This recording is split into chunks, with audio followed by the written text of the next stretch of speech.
At Kansas Insurance, we know one size doesn't fit all. In fact, our whole mindset is based on customized policies for you and your families. We're local, and we do what we do because we care about you. Think of us as brokers for your insurance needs. Working with Kansas Insurance gets you the award-winning service and attention to detail that only an independent agency can provide. All across Kansas, we're here to help you manage and plan for all types of risk. Contact a local agent today. Kansas Insurance. Local, independent, serving you.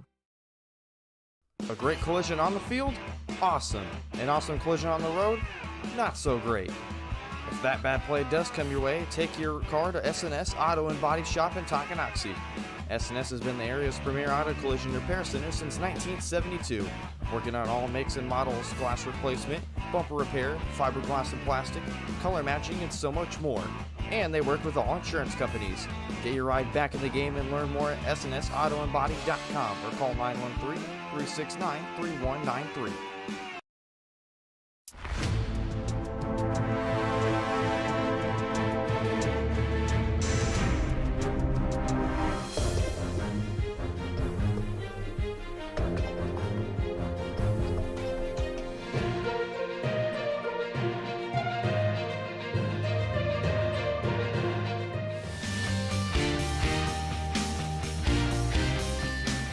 For a winning team, contact White Birch Properties, the real estate MVPs.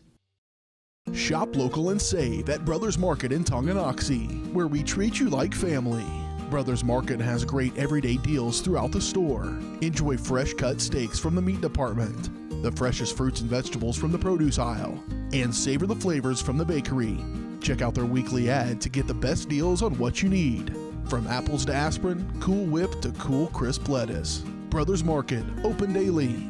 Learn more at shopbrothersmarket.com. Does your roof have possible storm damage? Looking to get solar panels? Or is it just simply time to get it inspected? That's where Balmer Roofing and Solar come into play. Balmer Roofing has a combined 40 years of experience with JAF Master Elite and Emerald Pro contractors. The Balmer family and their team are ready to give your house a brand new roof or solar panels at an affordable cost with a 50-year warranty. Life has mishaps and they want nothing but your customer satisfaction. Let them prove why so many of your neighbors choose Balmer for their roofing projects. To schedule a free inspection, call 913-845-5252 or visit them online at balmerroofing.com.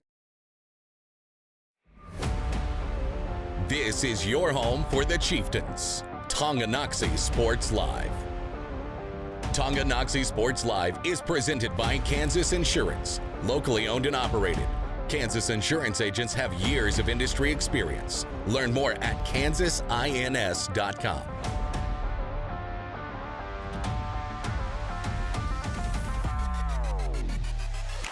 Bobcats showing pressure. They're going to bring it. McGraw.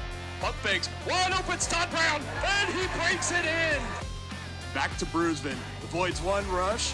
Gets it up the middle. And he is in. Touchdown, Chieftains.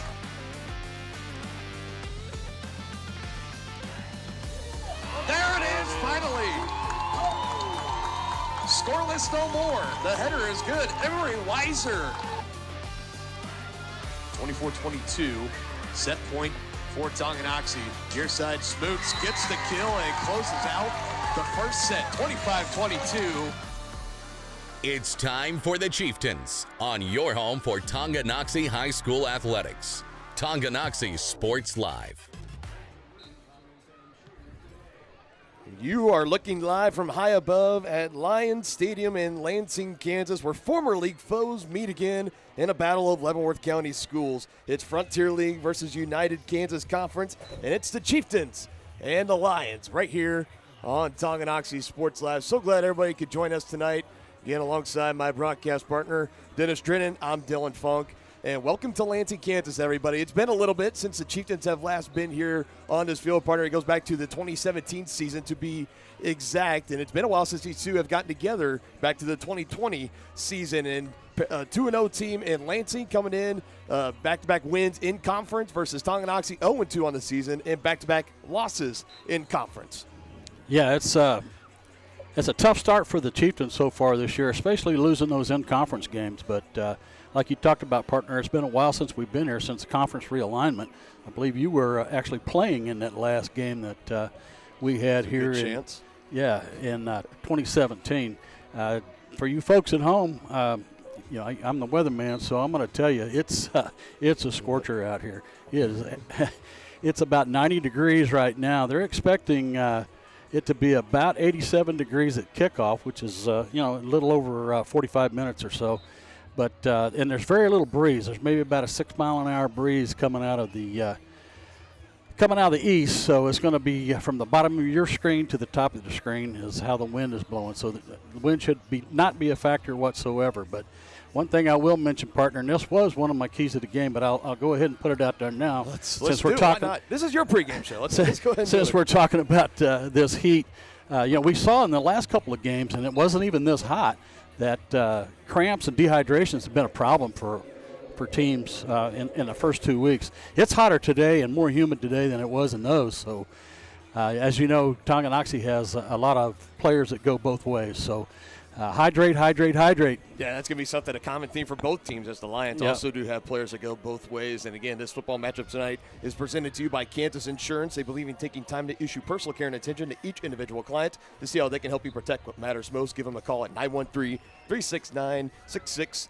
And we're now into the S&S Body pregame show, the place to go to in Tonganoxie for auto body and repair work since 1972. Get your ride back in the game today. Learn more by giving them a call at 913-369-3193 or visit the website snsautoandbody.com. Both teams on the field for warm-ups, a little over a half hour away until opening kickoff in this one. Sun, thankfully, is starting to set behind the clouds and the tree lines. It's going to be a beautiful night here up in Lansing. A little bit more hotter and a little bit more humid than we're used to on a September 20th Friday night, but we're going to take it nonetheless. We're going to step aside. When we come back, we will take a look around at our Wizard of Paws area matchups. You're watching Chieftain football on the S&S Body pregame show on Tonganoxie Sports Live.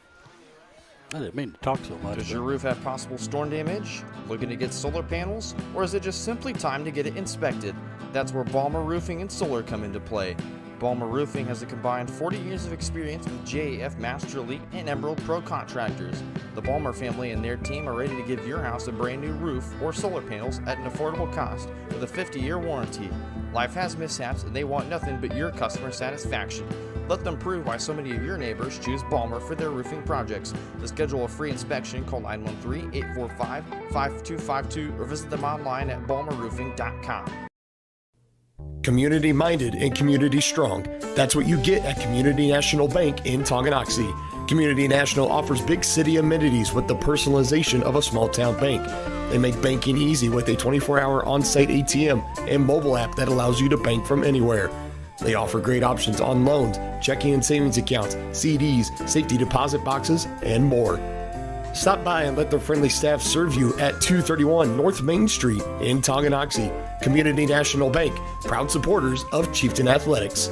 Member FDIC. There are places where all roads lead to families providing for their loved ones and their community.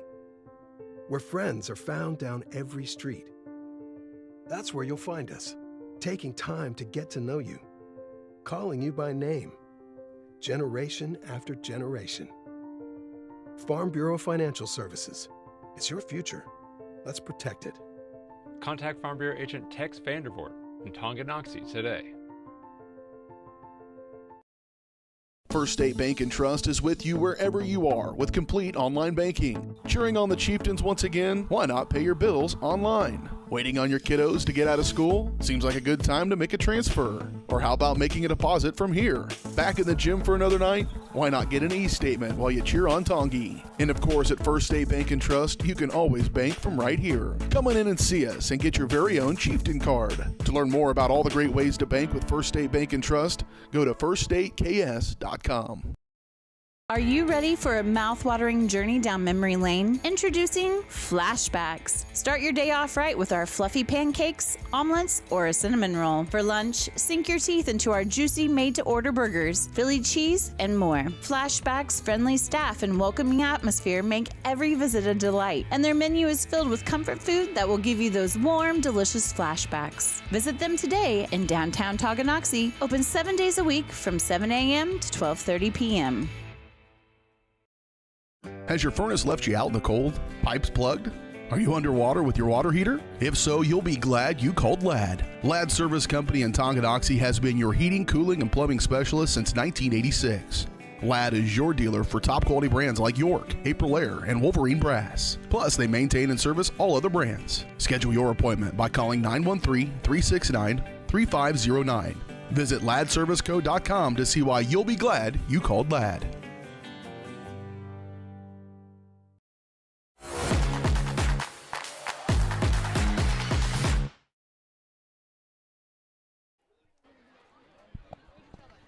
Back here, teams continue to warm up, get stretched out as we are getting close, just a little over 30 minutes to go until the start of this matchup here tonight. And let's take a look now at our area matchups of what's going on around the league and around the area of Tonganoxie. These are brought to you by Wizard of Paws, Tonganoxie's own family-owned and operated pet grooming salon with a combined 48 years of experience. Schedule your pet's appointment today at wizardofpawstongi.com. We see one of the league matchups there at the top. Bonner Springs still looking for that first win. They host the Rock Creek Mustangs, the 2024 state baseball champions in 4A, or 2023-24 state champions, I should say, as that's the Mustangs and the Braves. Topeka West on the road taking on the Seaman Vikings, and the Piper Pirates in conference play on the road at DeSoto.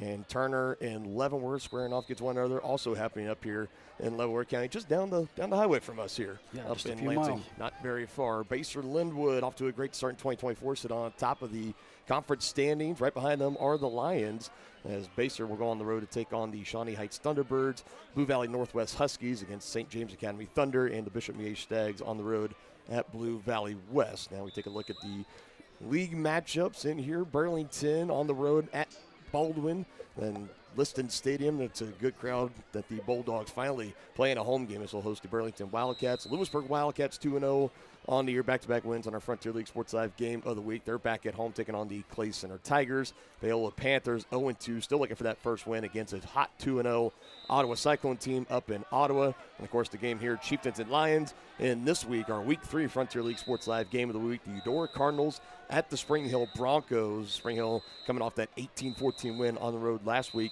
at Tonganoxie. Look to make it 3 straight wins against Frontier League opponents to start their 2024 season. And we will have more coming up here. Again, you are watching the S&S Body pregame show here on Tonganoxie Sports Live, presented by Kansas Insurance. For more than 15 years, Lynch Real Estate has been a leader in the KC Metro. Hi, I'm Dan Lynch with Lynch Real Estate, inviting you to come let us prove to you why Lynch Real Estate is a name you can always trust.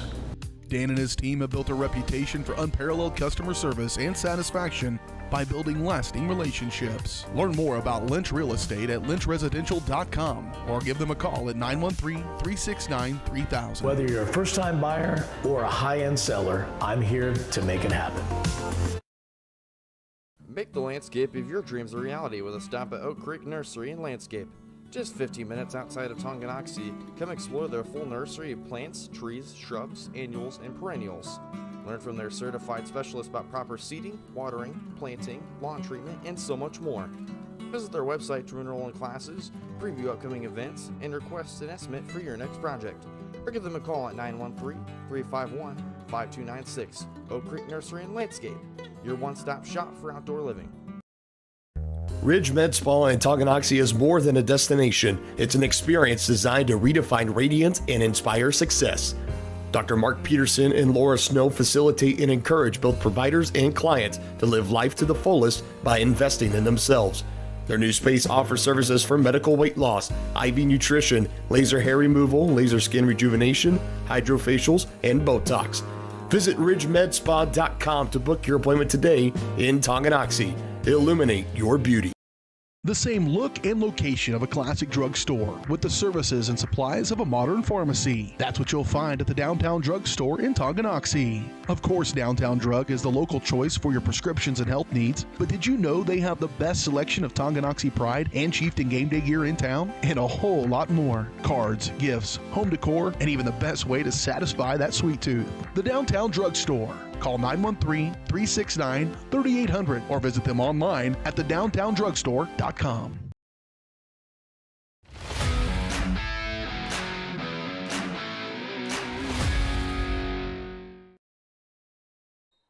Back here on Tonganoxie Sports Live, it's now time for our last game's recap and analysis brought to you by the Tonganoxie Public Library. Why pay for downloadable audiobooks when you can stream them for free with a Tonganoxie Library card? You can download the Libby app or visit the library's website to learn more. And what a good one we had last week. Chieftains 0-1, still looking for that first win, playing at Beatty Field for the first time at 24. This is their opening drive. There's a big third down play and a drop just a little bit too high. It went right through the hands of Todd Brown. Broncos get it back in Chieftain territory. Junior Jordan Miller's going to let it fly, and the sticky coverage there from Talon Langford. You can see it going step for step with the receiver and able to bring it in. Talon's first interception on defense this year. Chieftains would have to punt again on the run, and a good throw finds Jackson Torres, keeping the drive alive for the Broncos. That's what Jordan Miller was so good at coming into this game.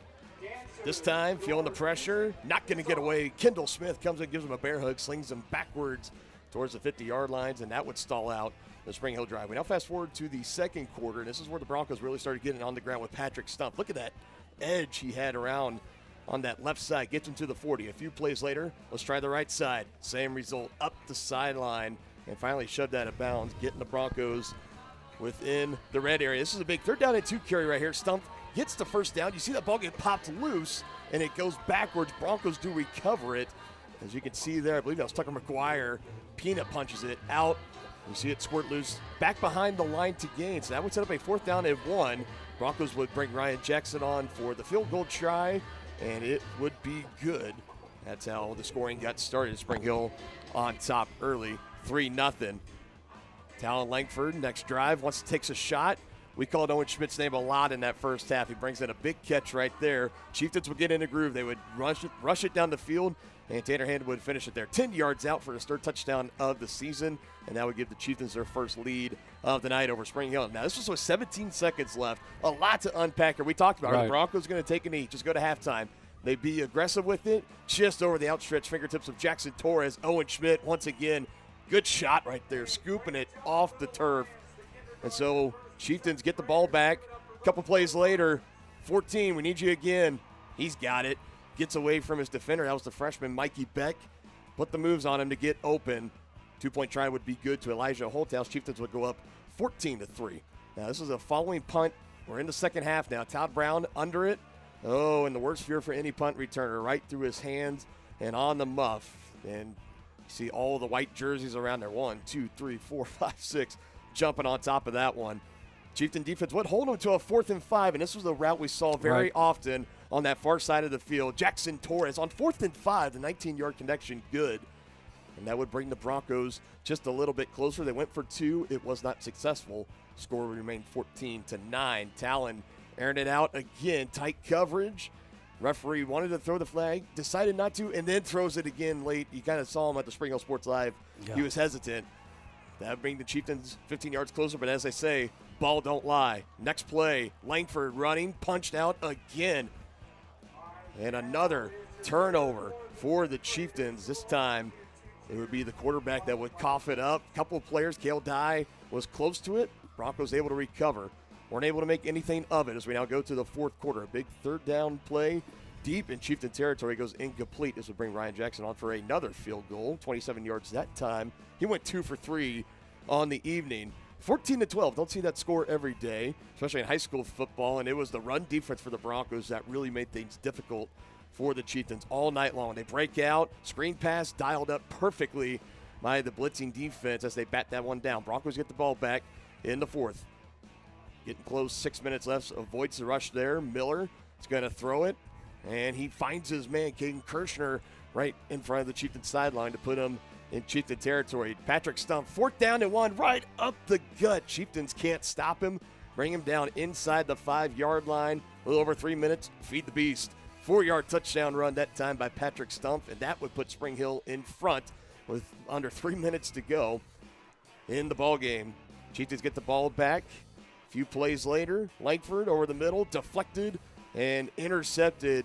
Andrew Golston was one that got under it for the Broncos, number 16. You see him dropping back in coverage, deflects that one after giving a shove to Todd Brown in the route running. And Golston was right there to wrap it up. Chieftains still had timeouts to burn. They had 2 remaining right here. That was a 3rd down run, so this is 4th down. So the Chieftains, if they get a stop, might get the ball back, but you can't give them those 5 yards free.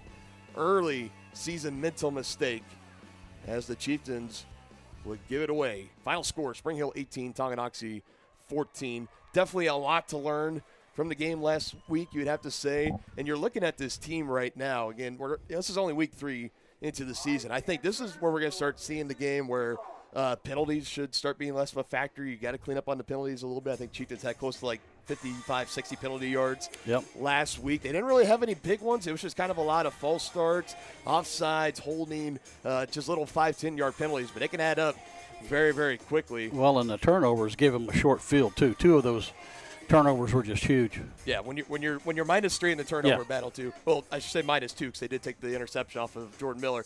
But yeah, it's really, really hard. It's very, very hard to win ball games like that. So hopefully tonight, this is going to be a big matchup when we're really looking at it now. What we were going to get into a little bit earlier is that the term must-win, a must-win game. This is a must-win game, right? It gets thrown around a lot of sports, and usually when it's a bit later into the season, I'm not there yet to say this is a must-win game, but for week 3, this is about as close as you can get to no a question must-win about matchup. it. Because you got a homestand coming up against Paola and Bonner Springs after this. Those are 2 favorable matchups that if you're the Chieftains, you should feel good going into. Then after that, you go on a 2-game road trip, first to Baser Linwood, who they look really, really good this year, competing up in the United Kansas Conference with these Lansing Lions. And then on the road at Eudora, which Eudora is always going to play you tough. They always play you close, even if they're the less talented team. We saw it last year. Tonganoxie was the most talented team on the field, and Eudora has a way of just kind of dragging you down into the mud with them and making you really earn a physical win. So those are 2 tough road games. Then on top of all that, you come back at home on senior night, and you're going to be facing Ottawa, who knows at that point they could be undefeated. They could be the league champs. They could be one of the top teams in 4A. So they're really good this year. Very, very good. Coach Walt Anderson's got a really good squad with him down there. So you would feel much better going into this homestand over the next couple of weeks, 1-2, instead of 0-3 if you drop this one tonight against the Lions. No question. So we'll just have to see what happens here. Again, crowd's starting to file in here. It's turning into what's hopefully going to be a beautiful evening at Lansing High School. A little over 20 minutes until kickoff. We're going to step aside one more time. You're watching the SNS Body pregame show on your home of the Chieftains, Tonganoxie Sports Live. Tonganoxie is the ideal location to start a business. That's why the Tonganoxie Business Association has strived towards a common goal of adding value to businesses and the community since 2015. They assist in providing improved services for customers and visitors, encouraging and enhancing businesses, and preserving historical and cultural assets. Follow them on Instagram for the latest and upcoming event information and become a member today by visiting their website, TonganoxieBusinessAssociation.com. Proud supporters of Chieftain Athletics.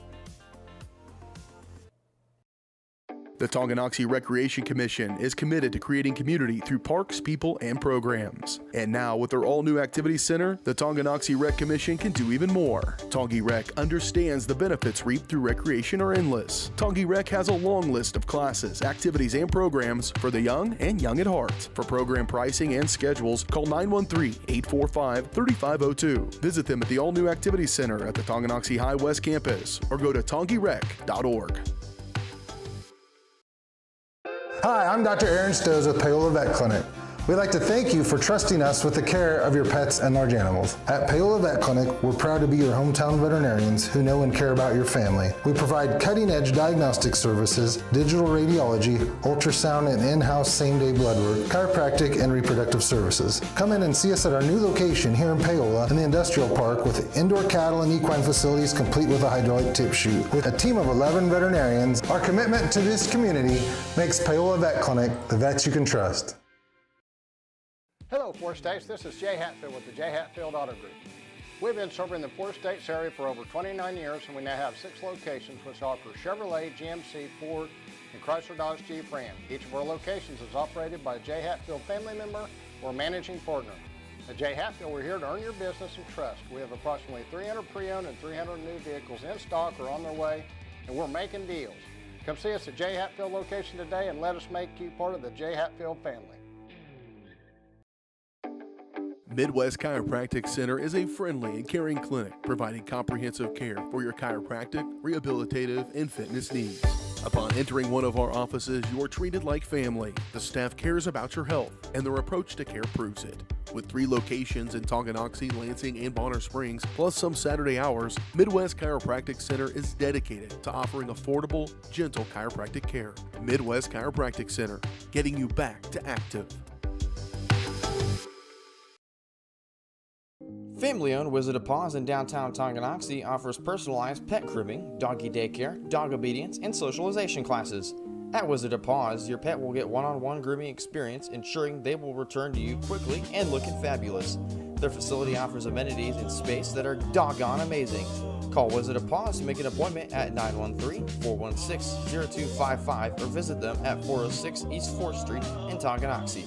Learn more at wizardofpawspet.com.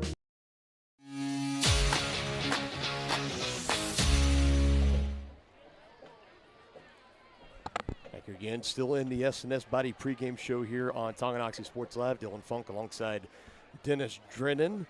Should be a good one coming up here. A little over 18 minutes now until kickoff. And while we have some time, let's take a look at our starting lineups for this game tonight. These are brought to you by our friends over at Forever Fencing, your locally owned and top-rated fencing company in the Midwest. Go online for your free estimate today at www.foreverfencingkc.com. No changes, absolutely, on offense or defense, special teams as well, for that matter. I know there was a point last week maybe where it looked like Gavin Rhodes might have dinged himself a little bit in that game. He's a Warrior, though. He's back out there. He's going to be ready to go for tonight. But outside of that, same 11 on both sides, on offense and on defense, as the Chieftains just broke the huddle there, now making their way into the locker room. One final time to get off your feet. And again, like you had already mentioned a little bit, Dennis, get off your feet, soaking up the liquids as much as you can. And that was a point I really did want to talk about, is that in those 2 games we've done so far, at Lewisburg and then home against Spring Hill, we've seen the opposition struggle with the cramping. Not so much there's been Chieftains that have been going down with cramps. So, I mean, that is a good sign, knowing that the coaching staff and everybody has them getting properly hydrated and ready to go. But, yeah, for a September 20th Friday night is definitely going to be a lot warmer. Summer said, "You think I was done?" Not yet. Yeah. It is. I think it's going to be a much better move for. I think this is going to be the last time we have to deal with the heat and the humidity on a Friday night. Just looking ahead, of course, the weather can always change in an instant here in Kansas. But I think next Friday we're looking at a high of 75 throughout the day. So around kickoff time should be maybe high 60s a little bit. It should be about right. Yeah, be more seasonable. We're about 15 to 17 degrees above normal right now. So hopefully this cool down will be coming soon. Yeah, and while we have some time now, let's get into our player spotlights tonight. These are brought to you by Brothers Market, where they treat you like family. And in the past couple of weeks, we've talked a lot about the quarterback position and stuff. I'm going to change it up a little bit. It's not necessarily one player that I think is going to be on the spotlight tonight. I'm going to be looking at the Tonganoxie offensive line tonight. And here's one of the reasons why. In both the games so far this year, last week at Spring Hill and the week before against Lewisburg, they've gotten off to a bit of a slow start and were able to hold their own. Now, the challenge that was last week is that, one, you were facing a Spring Hill defense that was able to just put 11 guys out there. So I know, and we talk a lot about the playing back, playing both sides throughout the game. Mm-hmm. It is something that does wear on a little bit, especially early in the season, and especially when you're still dealing with the heat. Right. It is a factor. Not necessarily a game-changing one necessarily, but it is something to be to still consider.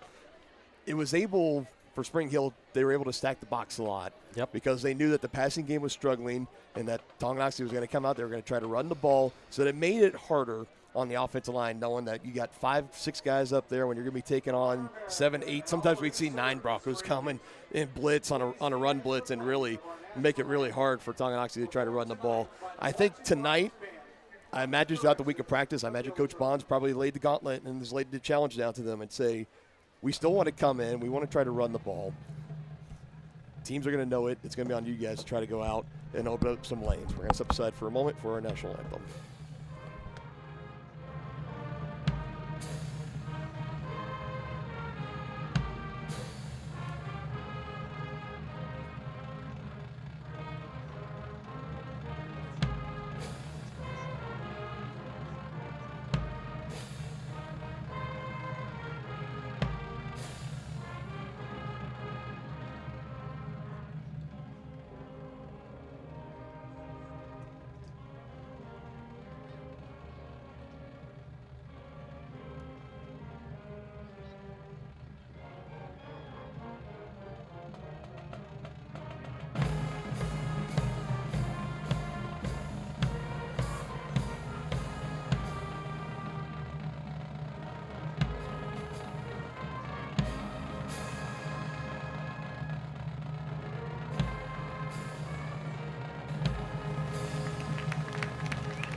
Again by the Lansing Lions High School Marching Band. And back to the point that we were just talking about, offensive line, I think they're aware of what to expect. And this is going to be another really athletic and very physical front six when we're facing tonight against the Lions, especially on the edges. They're going to have to do a great job. We know that Tonganoxie loves to get that outside zone game running, so it's going to be coming a lot on the tackles and the tight ends as well. If it's Kendall Smith, if it's Brady Martin, if it's Elijah Holthouse, or a combination of two of the three of those line up on ends and lines, going to have to do a great job of chipping, sealing off those edges, and giving at least a bit of a window for Tanner Hand or whoever it is running the football a chance to try to get upfield and make something happen. And I think another thing tonight, again, not necessarily one specific player, more of a coach, I guess. It's going to be the Chieftain play calling tonight. Right. How can you help your offense a little bit, be a little bit less predictable and not send them out there and facing those heavy stacked boxes? Again, we said it last week and we're going to say it again this week. Got to try to find a way to get some sort of passing game going. We saw it got better last week. A couple of deep balls that went to Owen Schmidt. There was another one intended for Todd Brown that they got the PI called on it. But there still has to be something to where the defense, when you line up, they have to treat the outside receivers with respect of knowing that they can get the ball, maybe something quick. You know, with the speedster like Todd Brown, you just got to get it to him in a little bit of space, and he can take it 40, 50, 60 yards or plus to the house. We saw him do it last year many times, including in that playoff game at Atchison where it was just kind of a quick little bubble screen, and he just took it and went. Kendall Smith has speed as well. If you can get the ball to him in space, he can run it. Owen Schmidt, we already know what he brings to the table. So I think finding a way tonight to get the play calling to be a little bit more diverse, be a little bit less predictable, and make it a little bit more tougher on the defenses to line up, just so they're not putting 7, 8, 9 guys in the box knowing you're going to run the ball and making it really, really tough on your offense to get any momentum going. Yeah, no question. And we saw that the last two games. The opponents were just completely disregarding the pass, and they were creeping up and run blitzing. And I don't care how good of an offensive lineman you are, you guys get your blocks, but you have those linebackers and cornerbacks blitzing into the run holes. It makes it really tough to move the ball. Now, one thing I saw last week a couple of times, and I hope maybe we see it a little bit more tonight, is a misdirection. Everybody's really keying on Tanner Hand, as they should be, because he's the feature back. But a couple times last week we saw basically student body to the right and had the quarterback pull it out of Tanner Hand's gut and then bootleg it around the right side, and it was clear. Picked up quite a few yards. So hopefully we can incorporate some of that too. If you can't get the running or the passing game going, at least use some misdirection. Yeah, and for the Lansing Lions, it starts with the running back, Jackson Pollard. Really quick and shifty. He plays running back, he plays defensive back as well on the other side of the ball. He's very patient. He has the knack of kind of getting to the line. It almost reminds me a lot of like Le'Veon Bell. Back in his day with the Steelers, he would kind of wait for the hole to open up and then go right through it. That's a little bit of what Jackson Pollard can bring to the table. Leads the offense so far with rushing yards, 192, and second at just total yards outside of their quarterback, Reed Oakley, who's also in that spotlight. I think the key, you're looking at these past two games against Turner and Leavenworth, where Reed Oakley was his best is when he had time to survey, just like any other good quarterback, right? Where he struggled the most, again, just like any other quarterback, is when you get pressure on him. And when you start to get consistent pressure on him, I think he's one he can be a little bit rattled. He can get rattled a little bit easier. You can tell he starts to get a little bit uncomfortable. He starts to roll out a little bit. He can still make plays on the run, do not get me wrong, but I think that's a key for this Chieftain defense, and we know Coach Bond always gets them prepped and always gets them ready to go. I'm sure we're going to see some blitz stunts tonight. I'm sure we're going to see plenty of them to try to get back to the young Lansing quarterback and try to get him uneasy in this game so far. You don't want him to get back there and get comfortable, because then he'll start carving up your secondary, and you're going to be on your way to a potentially a third straight loss. Yeah, it's no question about it. You need an all-around game. Now, I'll be Captain Obvious here. Let's do it. One of the major key to the game is quit turning the ball over and quit making silly penalties. I mean that's obvious, but 3 big turnovers last week, 2 giving the opponents a short field. It's hard to win those kind of games, partner, especially on the road. Yeah, again, Keys to the Game brought to you by First Security Bank, your locally owned community bank in Tonganoxie. Stop by and meet their friendly staff today at 415 Stone Creek Drive. First Security Bank, proud supporters of Chieftain Athletics. Yeah, definitely that's something that has to be on their mind tonight. Got to hold your own in the trenches, not only on offense but on defense as well. Find a way to get multiple guys involved on this offense. If you're Talon Langford, get a couple looks into Kendall Smith. Get a couple of handoffs, not only to Tanner Hand, maybe let Brady Martin get back there too. Let him get a couple of carries. Try to preserve the legs and the stamina of Tanner Hand, another one of the two-way guys. Him and Martin both playing both ways tonight for the Chieftains. But Elijah Holthouse, if you can try to find a way to get it to him. And, of course, you still have Schmidt and you still have Brown. Just find a way. Again, not every passing play that hits has to go for 20-plus yards. Find something that's just right at the sticks, or maybe 3 or 4 yards. So instead of a 3rd and long that you're going to be setting yourself up for, you could have a 3rd and medium or a 3rd and manageable where it's 2-3 yards to gain. I think those are the situations that on offense, if they can find a way to put themselves in those tonight, I think the Chieftains are going to get out of here with the W. Yeah, I think, Owen Smith's their best receiver, no question about it.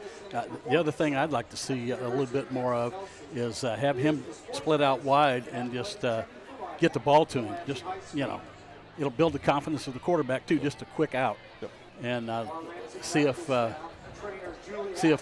he can break a few tackles and take it to the house. Yeah, we'll just have to wait and see what exactly they want to do. And, of course, on defense, like I already mentioned, you get pressure on Reed Oakley. You don't give him all day to throw the ball. He averages 21 yards per completion so far this year. So that's telling impressive. you. And, again, only 2 weeks into the season, it's still a fairly small sample size. But what that does tell me is that when he's passing the ball, he has time, and he finds his receivers down the field and gets it to them and lets them score down the field. Only 8 touchdowns thrown, only 1 interception for Oakley so far. So we'll see how this Chieftain defense responds, what they throw at him, try to get him off his game, and get the Chieftains ready to go in this one. One more break before kickoff. We'll step aside, just a little over 7 minutes to go before we get it started here.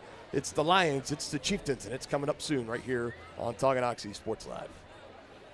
At Kansas Insurance, we know one size doesn't fit all. In fact, our whole mindset is based on customized policies for you and your families. We're local, and we do what we do because we care about you. Think of us as brokers for your insurance needs. Working with Kansas Insurance gets you the award-winning service and attention to detail that only an independent agency can provide. All across Kansas, we're here to help you manage and plan for all types of risk. Contact a local agent today. Kansas Insurance. Local, independent, serving you. A great collision on the field? Awesome. An awesome collision on the road? Not so great. If that bad play does come your way, take your car to S&S Auto and Body Shop in Tonganoxie. S&S has been the area's premier auto collision repair center since 1972, working on all makes and models, glass replacement, bumper repair, fiberglass and plastic, color matching, and so much more. And they work with all insurance companies. Get your ride back in the game and learn more at snsautoandbody.com or call 913-369-3193.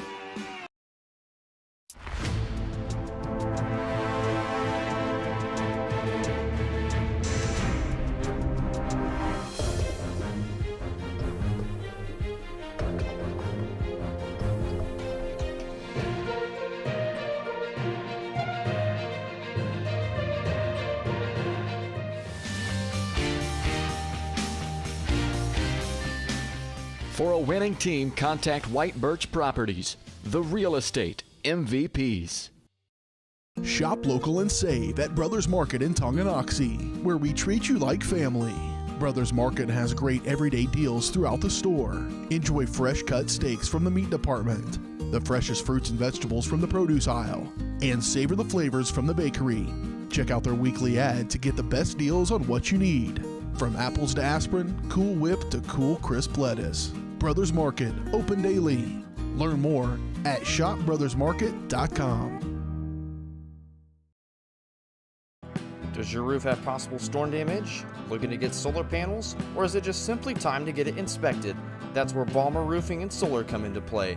Balmer Roofing has a combined 40 years of experience with JAF Master Elite and Emerald Pro contractors. The Balmer family and their team are ready to give your house a brand new roof or solar panels at an affordable cost with a 50-year warranty. Life has mishaps and they want nothing but your customer satisfaction. Let them prove why so many of your neighbors choose Balmer for their roofing projects. To schedule a free inspection, call 913-845-5252 or visit them online at balmerroofing.com. Community minded and community strong. That's what you get at Community National Bank in Tonganoxie. Community National offers big city amenities with the personalization of a small town bank. They make banking easy with a 24-hour on-site ATM and mobile app that allows you to bank from anywhere. They offer great options on loans, checking and savings accounts, CDs, safety deposit boxes, and more.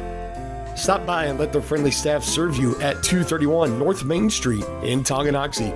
Community National Bank, proud supporters of Chieftain Athletics. Member FDIC.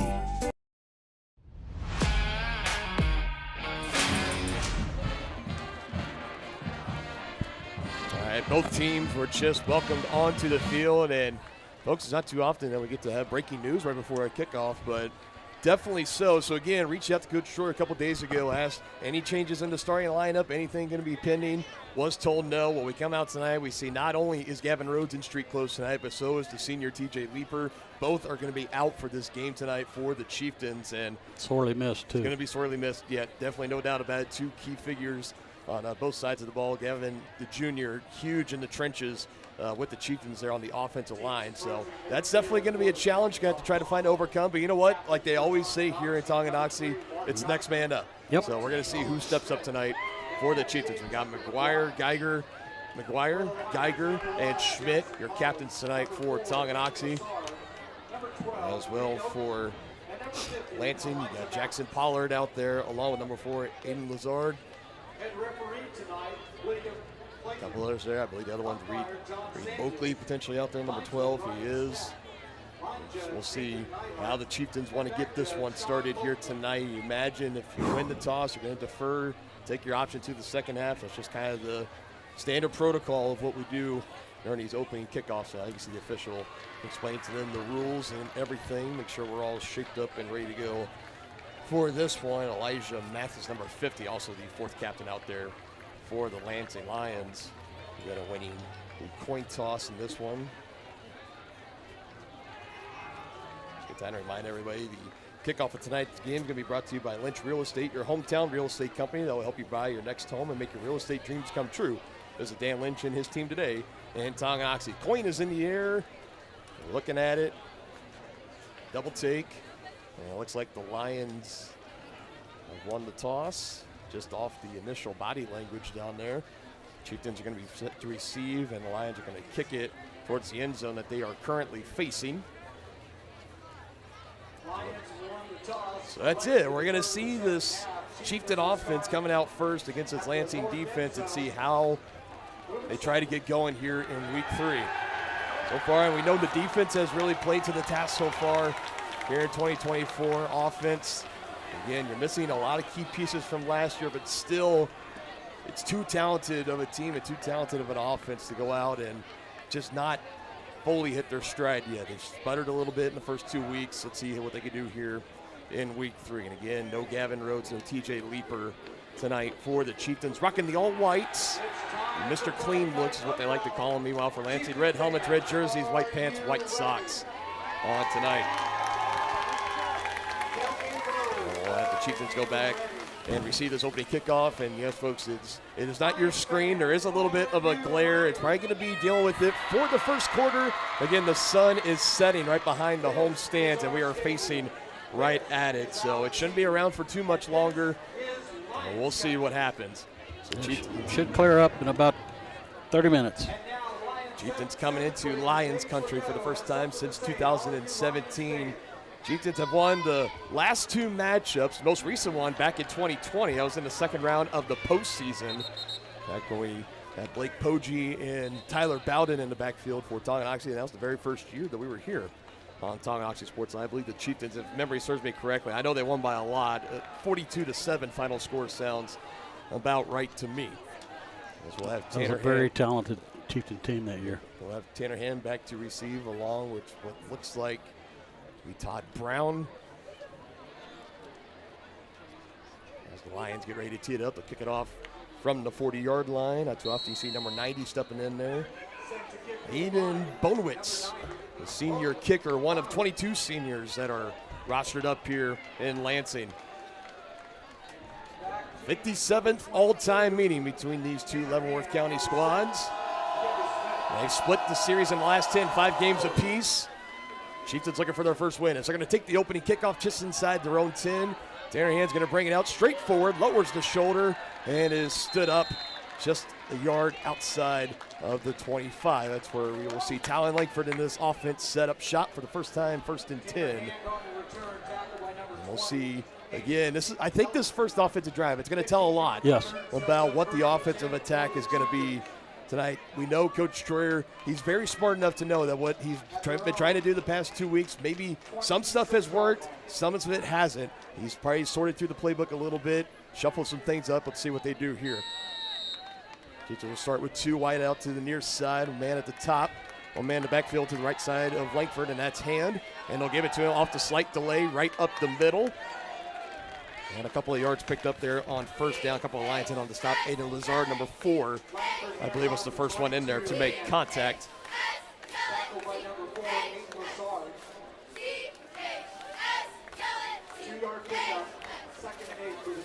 Last game is only 2 yards picked up that time by Tanner Hand. Now we got a stoppage and equipment malfunction. I think he lost his shoe. That's what it appeared to be. Got to get the heel back in there. We're ready to go. It's a 2-yard gain, 2nd and 8, play action. Langford looking to pass with time, throws it. It's got a lot of air underneath it. Nearly intercepted, looking for Todd Brown, who's in double coverage. Again, that pass had a lot of air time underneath it. Owen Kennedy, number 16, was the one that was able to deflect it for Lansing. That's going to bring up a 3rd and long here. And again, that's back to what we were just talking about in the pregame show. When you're facing those 2nd and longs, not every pass has to be the big one. Maybe if you try to take something a little bit closer to the sticks there, you bring up a 3rd and short. Instead, 3rd down and 8 coming up. 2 to the near side for the Chieftains. Tight end at the line. Now Hand motioned out of the backfield. Langford calls for the snap. Lion coming across early. Whistles will blow. Flags will fly. It's always a pointing matchup of you move, no, you move first. And it's going to be a neutral zone infraction on the Lions. And the Chieftains get a break there from 3rd and 8 to 3rd and 3, so it's definitely manageable now. We'll see if Coach Troyer changes the play here. No doubt about it, get a little bit of a break. They're down in 3 now. Ball is snapped. Langford pump fakes, now rolls out. Feeling pressure, take it to the ground, and incomplete. Looking on that far side to Marins. Langford took a shot there as well. Pile drive into the turf. And even after the encroachment and the 5-yard penalties given by Lansing, Tongi is still going to send that punting unit out. 3 and out is not how you wanted to start tonight. Let's see if they can play some defense and get the ball back. So I'm looking back at that game last week against Spring Hill in the second half. It was a lot of punts. And Langford's done a really good job of punting so far this year. That is very true.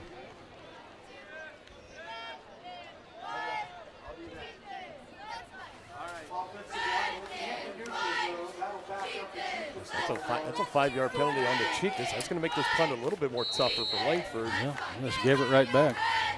Both teams get their first penalties off the board. 11 total punts in that game last week. 7 by Tonganoxie and 4 by Spring Hill.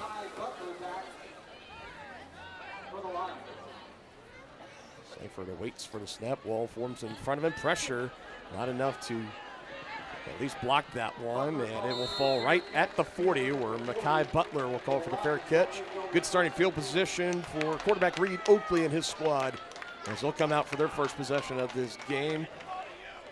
In just a minute taken off the play clock on that opening drive for the Chieftains. Wow. And this is an offense for the Lions. It's a pretty well balanced. They run it, they pass it, just pretty balanced, close to 50-50 as you can get. Love to run in some RPO actions there, but of course, with that offensive line, if you can't get pressure with that front four, front six of the Chieftains, you give Reed Oakley enough time, he's going to find one of his talented receivers, and he's going to let it fly. Again, averaging close to 21 yards per completion so far through 2 weeks. Couple of early motions there. They're going to let it play out. This is Jackson Pollard getting around the edge on that far side and takes it near midfield. And a solid first gain. Nearly got all the 10 yards he needed. They're going to call him short. There's about 2 more to gain. We're going to see some up-tempo here for the Lions. Oakley called for the snaps right to the gut of Pollard. This time to the right is tripped up. Mark Geiger getting down in there, meeting him right at the line of scrimmage. Going to bring up 3rd and short. Actually a tackle for loss there. See if the Chieftains can hold him here. Lions still going in a hurry up. Oakley going to roll out to his left, and a flag is down. Looks like a false start is the call on the far side official. That's going to back the Lions up 5 more yards. False start against the Lions.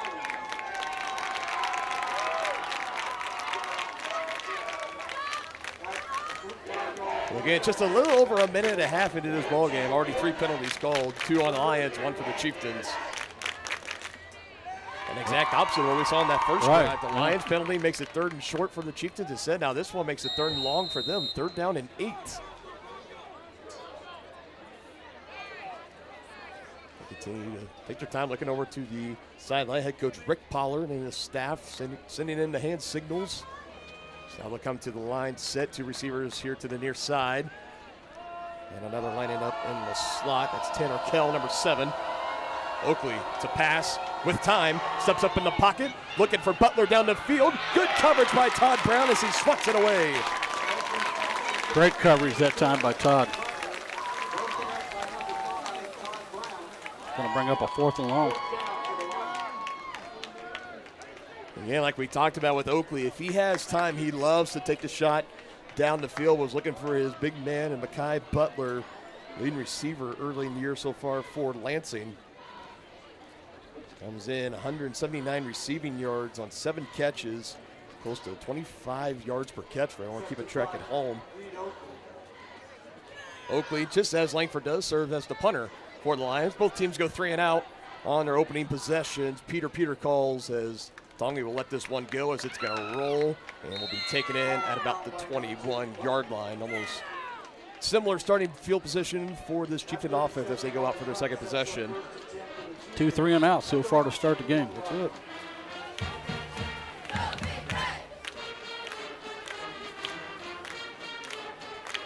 Something you don't mind seeing here is the offense is still trying to find their groove. Could have another defensive battle on our hands here this evening. 1st and 10 Chieftains at their own 21-yard line.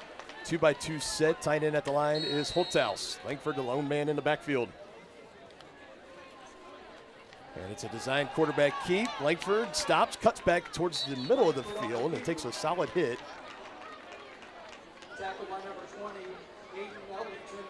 Not bad to try to get the rushing attack with Langford to go a little bit early on here. That is something he has proven this year, is if you're not going to treat him with respect of his passing games thus far, you must treat him with respect with his legs, because he does have that athletic ability to run it out of the backfield alongside Tanner Brown. Sure does. Tanner Brown. 3-yard gain, and it looks like the Lions jumped again on the hard count. Encroachment against the Lions. All right, good job. And a free 5 yards that you will take every single time if you're Tonganoxie. Ball up to the 29-yard line, 2nd and 2. Now the Chieftains try to take advantage of these Lion penalties, 3 of them for 15 yards thus far. Langford pump fake, open gap up the middle, weaving his way through, now cutting it out to the far side, and is tripped up past the 35, enough for a 1st down gain.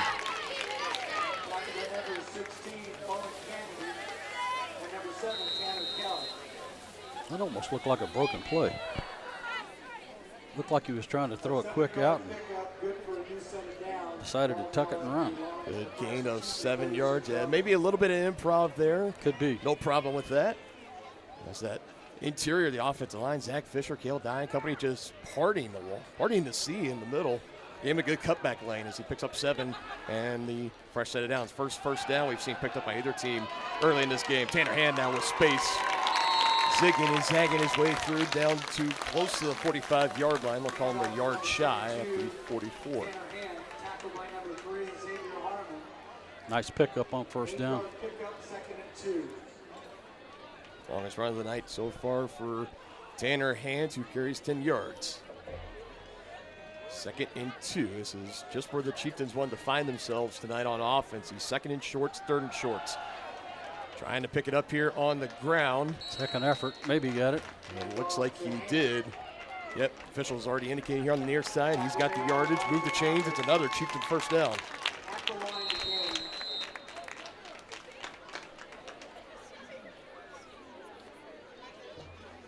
Now we'll see the offense slow down a little bit. The up-tempo side from Lansing when their offense is on the field compared to the Chieftains, where they're going to slow it down a little bit. They're going to take their time, get things going. 2-by-1 set, 2 receivers at the bottom of your screen. Late play call coming in from Preston Troyer. His hand is now going to move from the right hip of Langford to right behind him in the backfield at the 40-yard line. They give it to him, trying to stretch it out. And looked like the knee was down. It's going to be a big tackle for loss. Penalty flag will fly late. Snuffing that one out there. Number 28 Aiden Ellington, one of the big two-way stars for the Lions. He's been a menace off that edge early this season. We'll see what the penalty flag is for, as it looks like it's going to be something after the play was already dead. The officials continue to must be on the talk Chieftains. We're going to see. In first week, we haven't had the official mic'd up Oh, yet. it's on the Lions.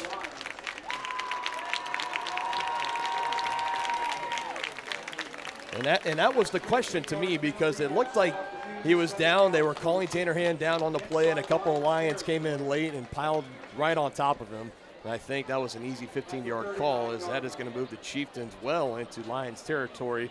Ball spotted at the Lansing 39-yard line. So far, penalties hurting the Lions.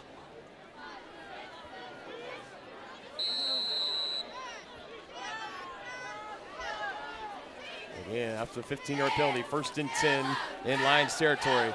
Tried to run it up the middle. Hand breaking some tackles. And rolls his way down. Another modest gain picked up on first down, close to 5. And I think we're starting to see this running game start to build up some confidence in itself early on this drive. Offensive line getting out there, trying to get some guys moved around.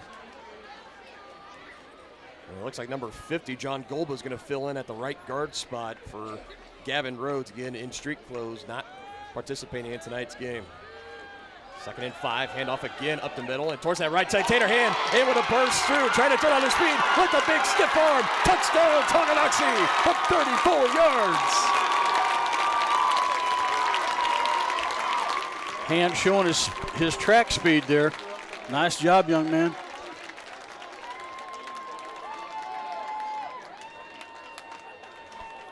I'd say he hit that hole, and once he broke a couple of tackles, it was down to a couple guys. Looked like they might have had a chance to bring him down. Strong, stiff arm. Well, he ran right showing through the speed. He ran right through 2 arm tackles. So you can't arm tackle Tanner Hand. There's 6 on the board right now. Cody Lobb, the freshman kicker, on for the point after. Good snap, good hold. Kick is away by Lobb, and it is good. Chieftains take advantage of a couple of penalties by the Lions as they take it down the field. 34-yard rushing touchdown for Tanner Hand, his 4th in 2024, and he's got his team on top by 7.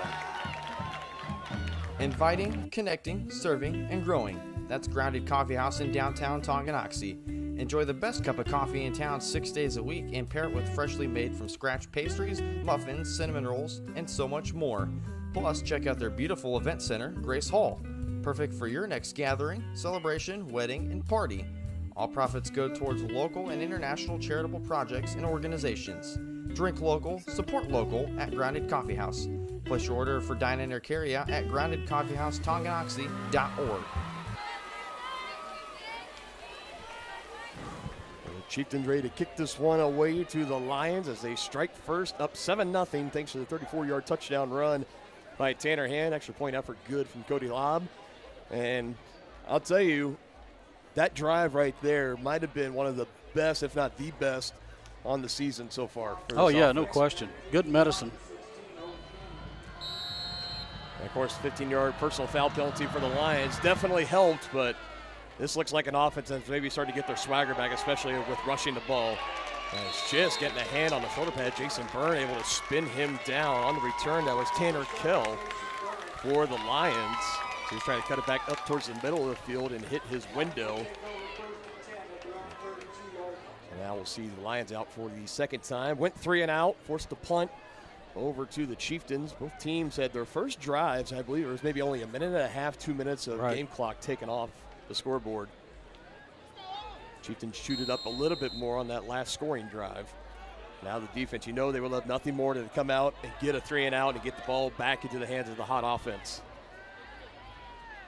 1st and 10, Pollard in the backfield with Reed Oakley calling for the snap. Goes down low to grab it and gives it to Pollard. Good cut out to the right side. Had plenty of green grass and was tripped up just before the 40-yard line by Brady Martin.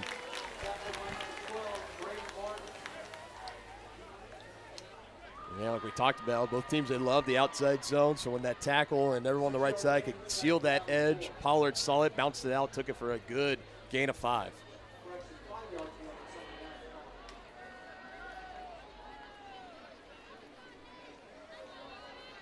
That takes time. Huddle up here. Not quite a choir huddle, but a huddle nonetheless.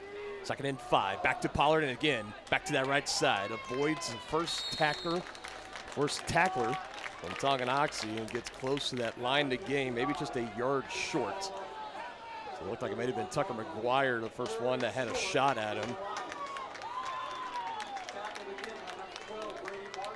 There's Brady Martin once again coming in and cleaning it up for the Chieftains.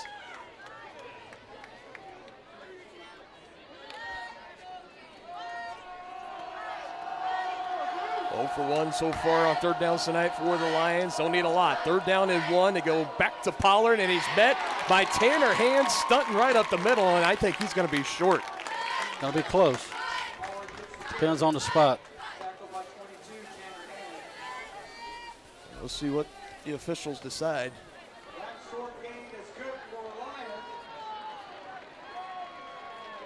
I'm going to say move the chain.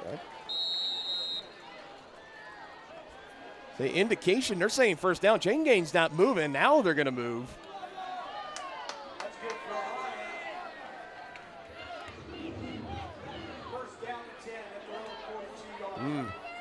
Just got the yard that he needed there. I was surprised they didn't want to call him, maybe get some measurement in. Early step back for the left tackle. They let it go. Pulling play, and they hand off to Ellington. Big hole. 1st down, it slips down as he crosses the 50.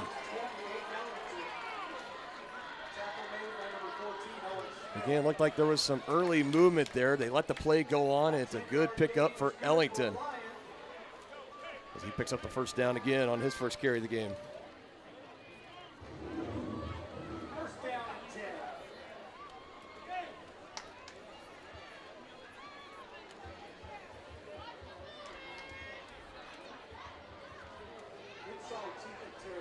In the backfield with Oakley, Ellington leading the way for Pollard as they hand it to him. He's wrapped up Kendall Smith, pile driving him backwards near midfield. I'll tell you, the confidence of that dude on defense, it just seems like every single week we're always talking about a big defensive play he made. He had a big tackle for loss in the game last week against Spring Hill. And he's just so big, and he's so physical, strong, and he's fast, too. It's like an unfair combination. You shouldn't be able to be that big, that strong, and that fast. That's called an athlete. He's a tremendous athlete here at Tonganoxie High School. 2nd and 9, screen, a little bit high, and it's dropped by Kell, incomplete. It was set up there perfectly there for Lansing.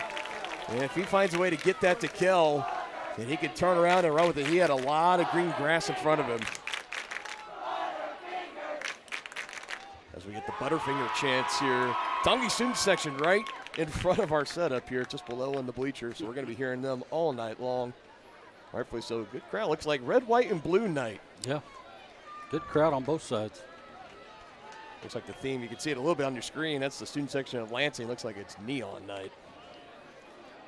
It's usually whenever the Chieftains come into town, it's usually country night. I'm surprised it's not country night tonight.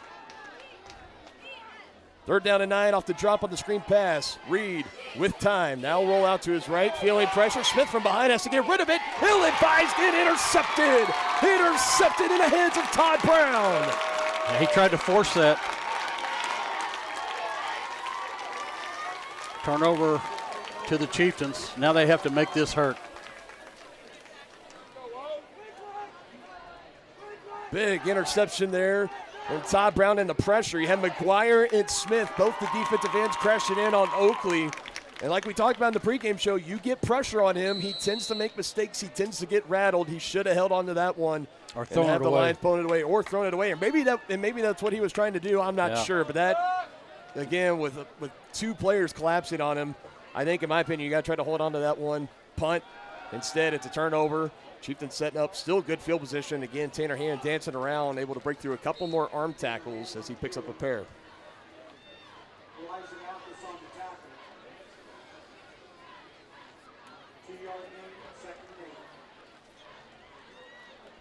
The first interception of the season on defense for Todd Brown. Chieftains have had an interception every game so far this year. Leading the way is Schmidt with 2. 2-by-1 set, Hand in the right of Langford in the backfield. 2nd and 8, looking to pass, pressure coming. He's going to roll it out with some time. Is he going to run it? He will. Gets close to the 50-yard line, escorted out of bounds, just shy at the 49. That's still going to bring up a nice 3rd down and short for the Chieftains. Very manageable.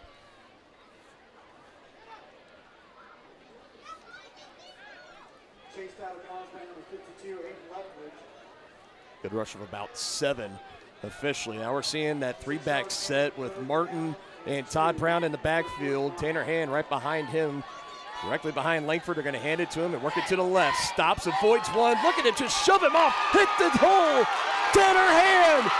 Can he go? 20, 15, 10, 5. 2 touchdowns in the first quarter.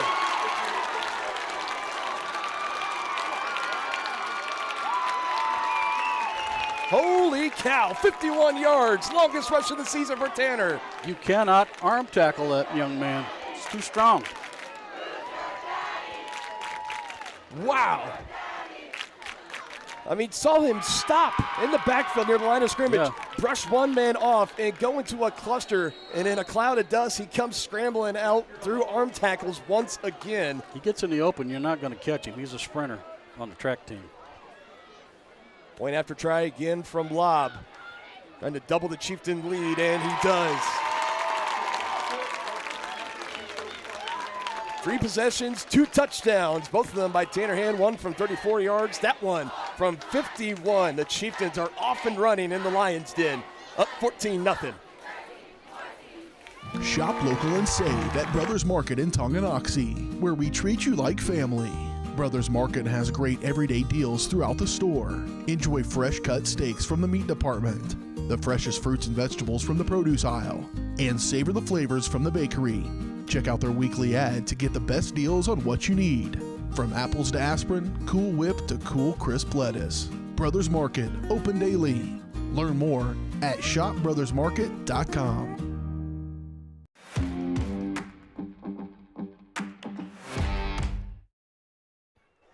Chieftain offense has definitely found their rhythm in this one. 2 rushing touchdowns for Tanner Hand already at that century mark in the game, and we still have 2.5 minutes to play in the first quarter. Yeah, he's on an incredible pace here if he keeps it up. And I'm sure they'll keep feeding him until Lansing shows they can stop it.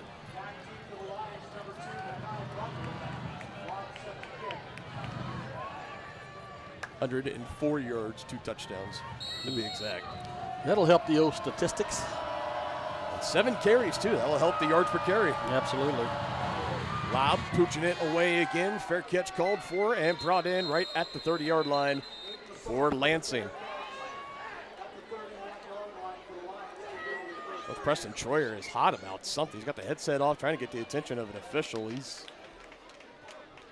wanting to talk with them about something, but where it stands right now, Lansing's going to open up 1st and 10 at their own 30-yard line.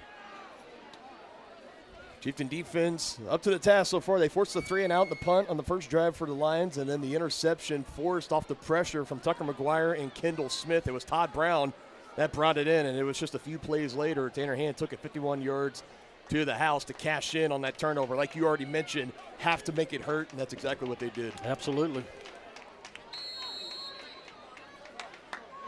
1st and 10 again, 2-by-1 set. One in the backfield is Pollard with Oakley. He takes it, big hole, and tripped up. Somebody from the secondary coming down. It's Brady Martin. He's already collected a handful of tackles in this one already. And another solid carry of about 7 on that one for Jackson Pollard. And leading the Lions this season in all-purpose yards so far, just behind Reed Oakley, the quarterback.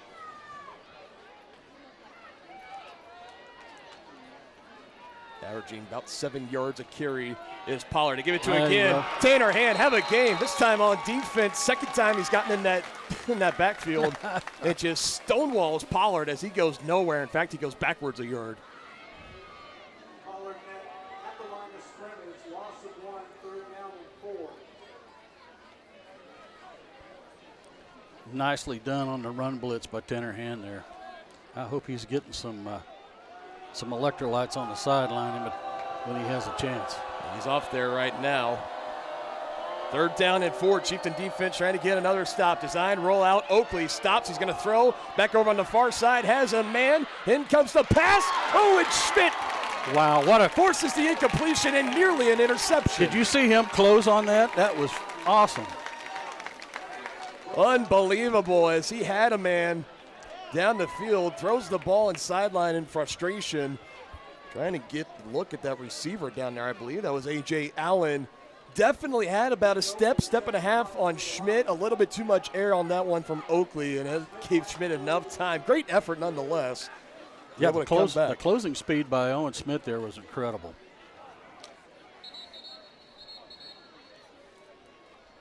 He made that deficit up quick, fast, and in a hurry. Lions now 0 for 3 on 3rd downs early in this game. We have a timeout here by Tonganoxie. We're going to go ahead and keep it here for the time being. Again, I want to thank everyone for joining along with us tonight. Dylan Funk alongside Dennis Drennan. And this presentation of Chieftain Athletics is brought to you by Kansas City, Kansas Community College, your higher education partner. Whether you want to take classes in high school or after graduation, KCKCC is in your backyard. Check out how college can help you at kckcc.edu. Kansas City, Kansas Community College, the official higher education partner of Tonganoxie Sports Live. Well, you got to like the start for the Chieftains.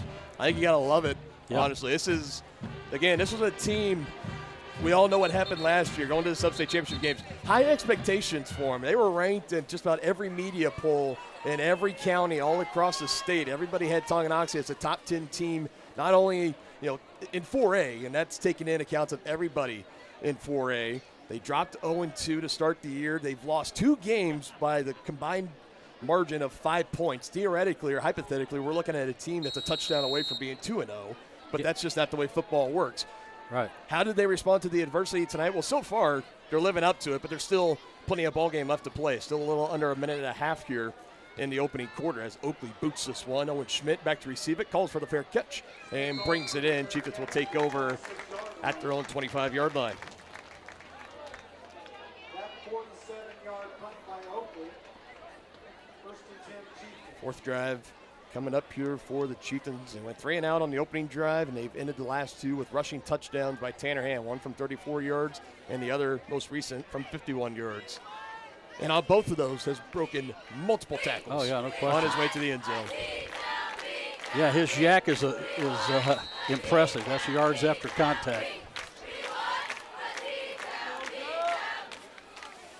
Sun now set here at Lansing High School. Beautiful evening for high school football. Chieftains a 2-score lead, and they throw it down the line, get into the hands of the speedster Todd Brown, trying to break a tackle up that sideline. He stepped out. Tried to walk the tightrope as long as he could. did pick up the first down, and he got about 12 or 13 yards, and that's the first completion through the air. And there's that quick out that we were talking about in the pregame. 11-yard gain sets up first and 10 for the Chieftains at their own 40-yard. I like the play calling so far of the Chieftains. Again, love being aggressive, taking the shots down the field. There's not really any deep safeties right now for Lansing, so they're playing run first, pass second. Yep. Yeah, I love getting it out. Let Todd Brown try to make a play for you. Now they're coming back the opposite way. This is Jacob Marins. Makes a man miss and hits his window. And another first down picked up for Tonganoxie. Back-to-back gains of 11. This time to the junior, Jacob Marins. Yeah, we talked about that quick out, partner. 11-yard gain inside Lion territory for 49 yards. Preston Troyer's play calling is making us look really, really good right Yeah, now. making us look smart, isn't he? Like a pair of Tony Romos. Yeah. Well, and, those are the types of passes that give your quarterback confidence, too. Sure. Those are, high success calls.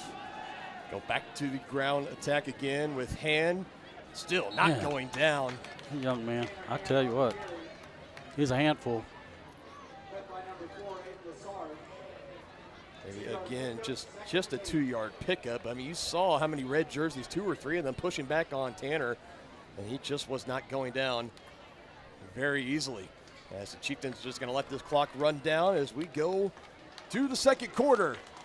1 down, 3 to go here at Lansing with your Chieftains holding a 2-score lead, 14-0. You're watching Chieftain football on the home of the Chieftains. Tonganoxie Sports Live. Hi, do you offer insurance bundling? Enter authentication code to start transaction. Where would I get the code? Please enter code. Okay. Sometimes humans are just more helpful. Wrong. Let's talk about bundling and see if there are other ways for you to save with a super check. That sounds great. Here, take a look. Farm Bureau Financial Services. It's your future. Let's protect it. Contact Farm Bureau agent Tex Vandervoort in Tonganoxie today. First State Bank and Trust is with you wherever you are with complete online banking. Cheering on the Chieftains once again? Why not pay your bills online? Waiting on your kiddos to get out of school? Seems like a good time to make a transfer. Or how about making a deposit from here? Back in the gym for another night? Why not get an e-statement while you cheer on Tongi? And of course, at First State Bank and Trust, you can always bank from right here. Come on in and see us and get your very own Chieftain card. To learn more about all the great ways to bank with First State Bank and Trust, go to firststateks.com.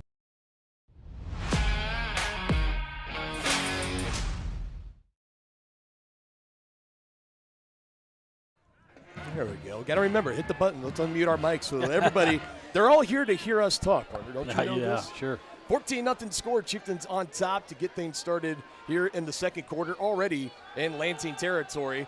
Give it to Tanner Hand. 100-plus yards, 2 touchdowns in that first quarter alone, making a strong case for the Midwest Carpet Center player of the game. Also has a couple of TFLs on defense as well. Oh, no question.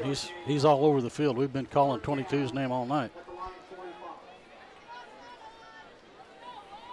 Picks up a couple more there. 3rd down and 6. Lions trying to get the Chieftain offense off the field. 3-back set to Hand. Plenty of space. Hits another hole. Sidesteps. Brought down at the 35. Looks like he's got enough for a first down. Plenty. Close to 10 yards on the carry. There's a nice running lane on that left side. Opened up by the O-line. Yep. Like to give those big fellas some love. Absolutely. And even that offensive line for the Chieftains, like we mentioned, performing tonight without Gavin Rhodes at the right guard spot. Everybody's doing well. They can run it right side. They've run it left side. They have found a lot of success. 1st and 10, play design, keep. Now looks to throw. Langford has a man just a little bit low and out of the reach. Incomplete. The 10 receiver, Todd Brown, 2nd and 10. Yeah, he was open. Just a low throw when he was on the run. Again, I like it taking the shot there on first down. You don't convert. You still have some time to make it up.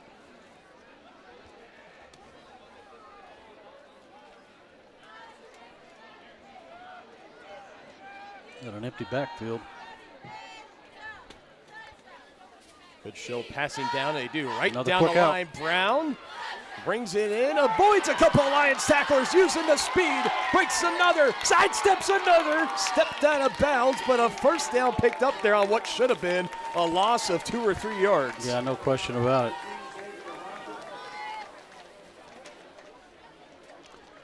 These Lions are just trying to arm tackle it. You know, I bet they're gonna be doing some breakdown drills come next practice for the Lions. Could be.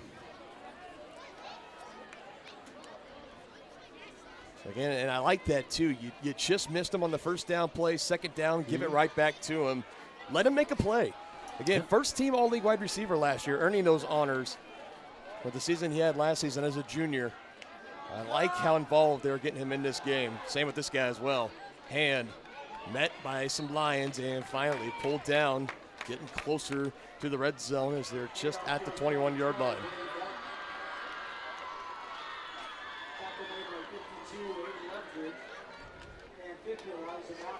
In left twitch and others then on the stop for the Lions. That's got to be at least 4 of those quick outs that we've seen so far tonight. Have it down number 3. And my stats are unofficial, though. I say it every time. Play action. Langford with time. Going to try to take off himself. And is brought down again. And maybe Coach Schroeder not happy. Looking in the direction of Jacob Moranz, as maybe he wanted him to take his route more towards over the middle half of the field and into the end zone. So maybe force Langford to hold on to it a little bit longer. No gain. 3rd down and 9 upcoming.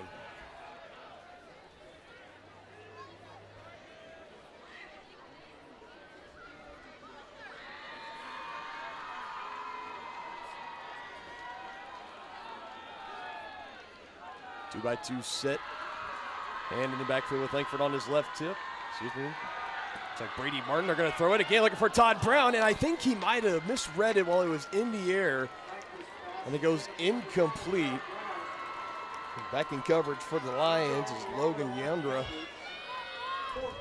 As you saw him, he kind of stopped a little bit and then tried to get back upfield. By then, it was just a little bit too late. Might have been a close play. Looks like they're going to go for it here. Definitely 4-down territory, unless you want to try and kick a field goal. We haven't seen a lob field goal yet, no, especially from this distance. Yeah, I like it. Showing the faith in your offense that's scored on back-to-back drives and a defense that has stood the test as well. So they're going to go for it with pressure. Langford just got rid of it, and it's picked off. Can't do up that. the near sideline, trying to shove him out of bounds. One man to beat, making his way, and it's going to be a pick 6 for the Lions. The absolute last thing you wanted. Braden Jackson takes it to the house. Yeah, bad decision there.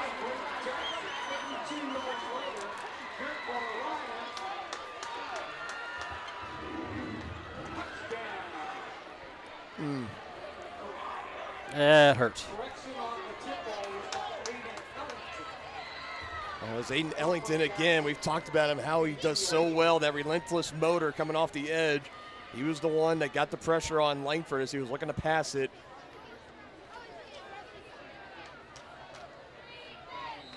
My goodness, what a turn of events here. Again, hindsight's always 20/20. I don't think you take into account that that's going to be a pick 6 every time you go for it on 4th and 8. Deep in opponent territory, but that's exactly what the Lions just did. Now can cut this lead in half, pending the extra point. Is it up? Might have been deflected, but still enough to get up through, and good. Well, let's see how the Chieftains respond to adversity here. Yep.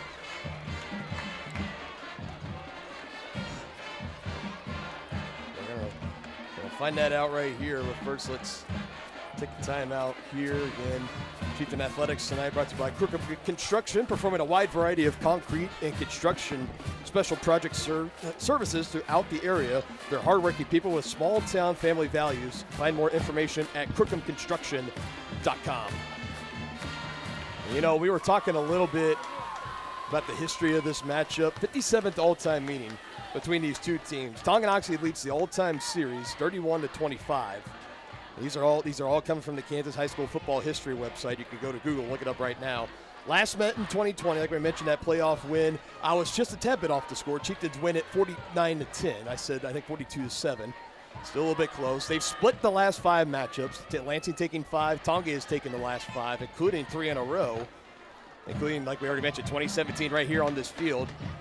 The very first matchup, can you guess how many years ago the very first matchup between these two schools were? I'll tell you, I'll give you a hint. It was a while ago. No idea, partner. 1911.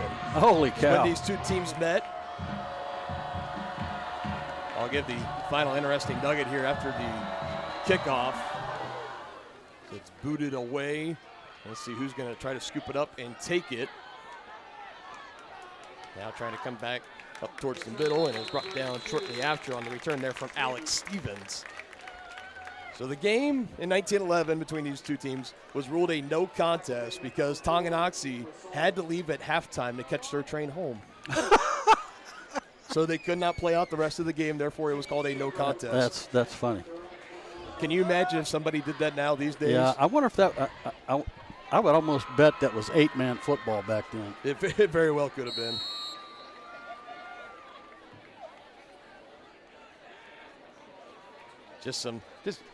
It's fun. Just bringing up those little history nuggets. 1911. Teams have been in and out of the same conference as long as they've been around. As Langford's going to take this one. Good stiff arm, lowers the shoulder, picks up about 7 on a good carry on 1st and 10. Used to be in the old Call Valley League Conference before it dissolved in 2017, and then teams had a decision. Tongi chose to join the new Frontier League, and Lansing went the other way with Baser Linwood and Piper as a couple others, and they formed the United Kansas Conference, in which they still actively participate in today. As Langford again, 2 solid carries, this one up near midfield. So far, a good response by this Chieftain offense. Yeah, this is about how you want them to respond after the pick 6. Yeah, no question. On that big 4th and 8 play. It's the 3rd straight game where the Chieftains have found their opponents scoring on a 4th down play. This time it was on offense. Penalty flag comes in. The run goes just about a yard for Talon Langford. Well snuffed out by the defense. Looks like it could be holding on the Chieftains. Mathis among others in on the stop for Lansing. Officials still talking this one out. Don't have a clear indication of body language one way or the other if a team thinks it's on the other. No one's moving forward, no one's moving backwards as they again continue to hash this one out.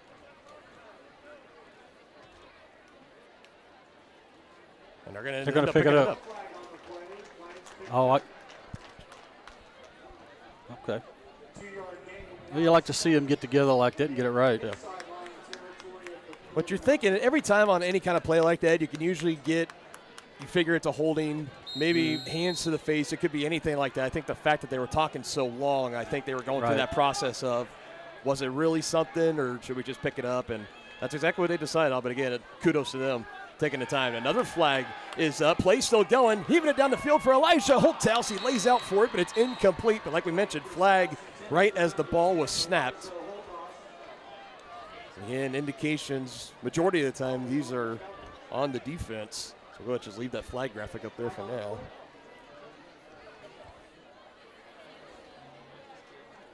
And again, officials are going to talk it over, talk it out, maybe gauging the input of one of the far side officials as well. Seeing someone had to look down the line. If someone came across early, illegal formation, this could be false start. Illegal formation. 5-yard mark-off. There, right at the end, I had to come in and kind of announcer's jinx myself, and I said most of the time this is on the defense when they're talking it out. That flag came out pretty quickly, so. Only 2nd penalty on the night for the Chieftains. You got 4 so far for Lansing. Now backs them up 2nd and 13. Still some plays to work with. You know the Chieftains are still love to try to make this drive go. Just under 8.5 minutes to go in this 2nd quarter.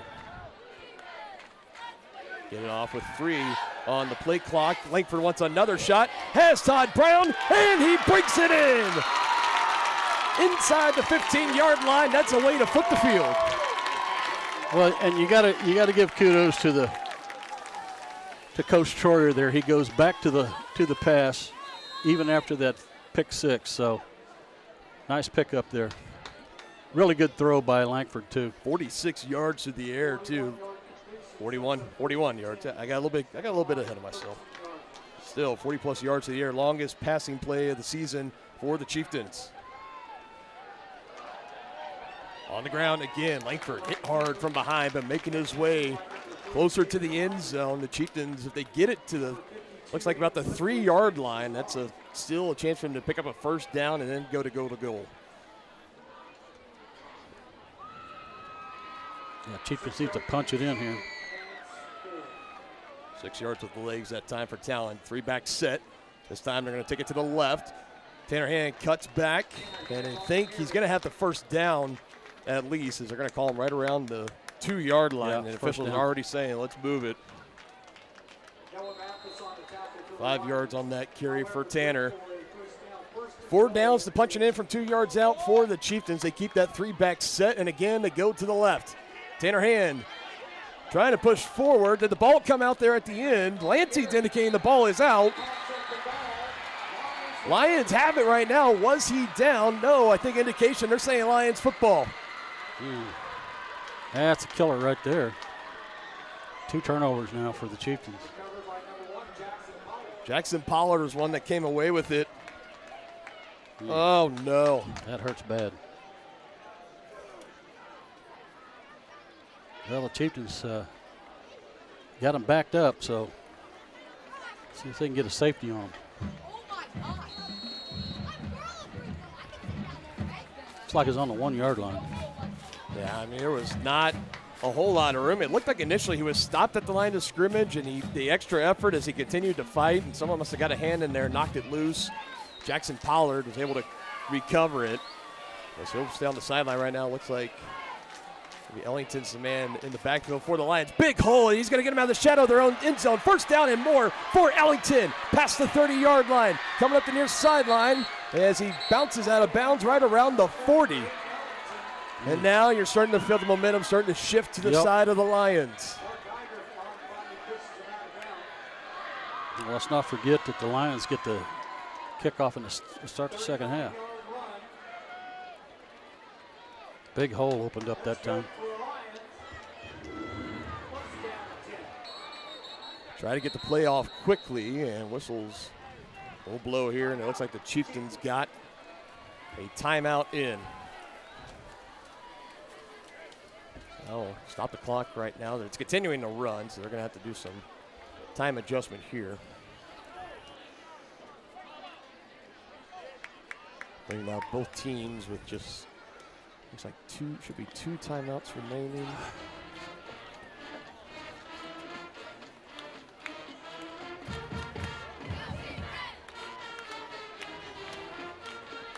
Enjoying some Friday Night Lights, Frontier League versus the UKC Conference. The Chieftains and the Lions, 14-7 score. That's now back-to-back offensive possessions. When we talked about for the Chieftains, you start a 3-and-out on your opening drive, you score touchdowns on the next two, you give up the pick six on the fourth, and then that costly fumble right on the doorstep of the goal of the end zone on your fifth. Those turnovers were both in the red zone. Of course, obviously the pick six leading to the score, and now that big 31-yard carry from Ellington has things going for the Lions right now. So they're looking to march, put a drive together, and a chance, still 7 minutes, 6 seconds of, you can try to find a way, if you can get the ball down the field, burn very little clock up, as this is a big passing play, deflected at the last second, incomplete. Marin's again in on coverage on that one. 2nd and 10 upcoming. What I was getting at is that the Lions, maybe if you find a way, if you can just kind of matriculate it down slowly, burn some clock up, a chance to double dip, as they're going to get the ball to start the second half as well. Try taking the big shot there on first down. Now brings up 2nd and 10 at their own 40. Chieftain defense looks like they want to blitz. They do. Handoff is to Pollard, able to take it. Met with some resistance. Let's see where they stopped his forward progress. Looks like he took it for about 3 yards.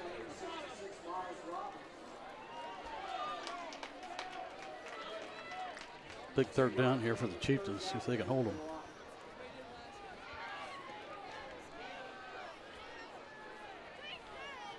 It's about 3rd and a long 7.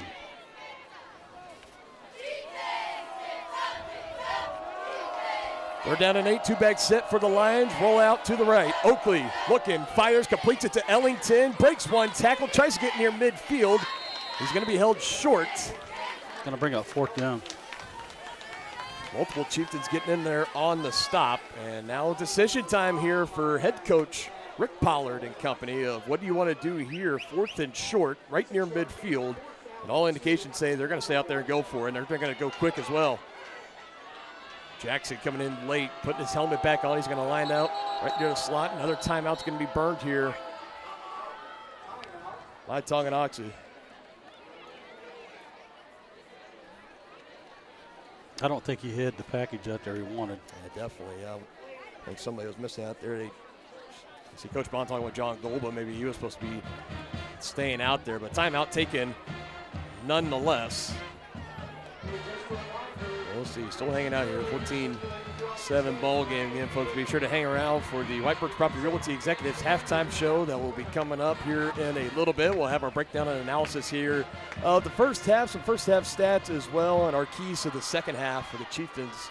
Looking to pick up win number 1 here in 2024. They hold a 7-point lead right now. And we got a big 4th and 2 upcoming right here. It's going to be a pivotal moment in this ball game.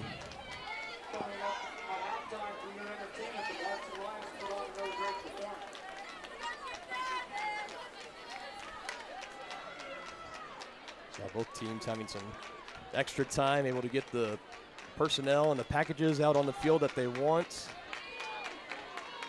Let's see what they do with it.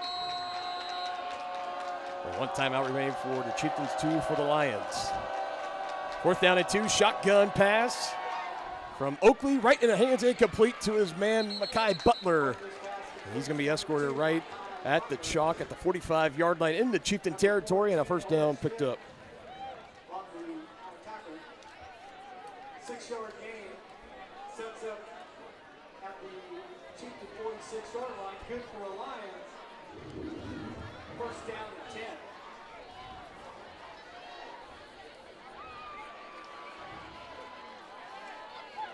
First down pick, now they go back to the ground. Pollard snuffed out, end over end.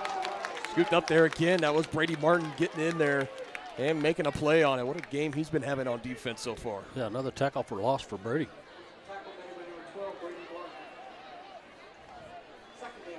Golba comes out. Jackson Dominic comes in on the defensive line for the Chieftains. All right, it's taking their time, getting the play call from the sideline. Big 2nd and 10 upcoming here. So Pollard fortunate just to get back to the line of scrimmage.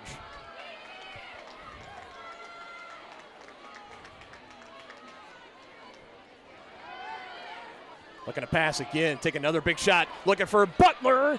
Incomplete, tight coverage once again. It's Jacob Marin's in on the stop. Butler a little bit slow to get up, just more in frustration. He's not injured. But I'll tell you, this Chieftains secondary, they have come to play tonight as well. Yeah, they've done a great job. That was a catchable ball, however.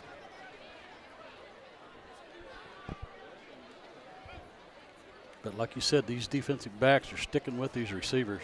And you imagine from the adjustment, I mean, just a week ago, how many times did we see Spring Hill run that go route or a wheel route over on the far side of the field, and they got behind Chieftain defenders, and eventually ended up costing them that 4th down touchdown, and eventually that was what you could say one of the big differences in that game from being a win and a loss. Tonight they have lived up to the challenge so far. The wheel route gets loose, plenty of space past the 30 before he's taken out of bounds, as Oakley's able to find Pollard coming out of the backfield. Pushed down by number 12, Martin. There, 22 yards picked up there on the connection.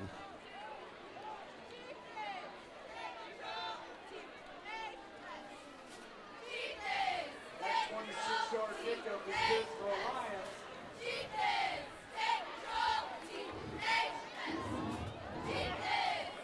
Lions in business again. This offense has not scored yet in this game. The only score for the Lions, in case you're just now joining us, coming off a pick 6 on 4th and 8 from Tonganoxie. Whistles will blow again, and again we're going to have another timeout taken here.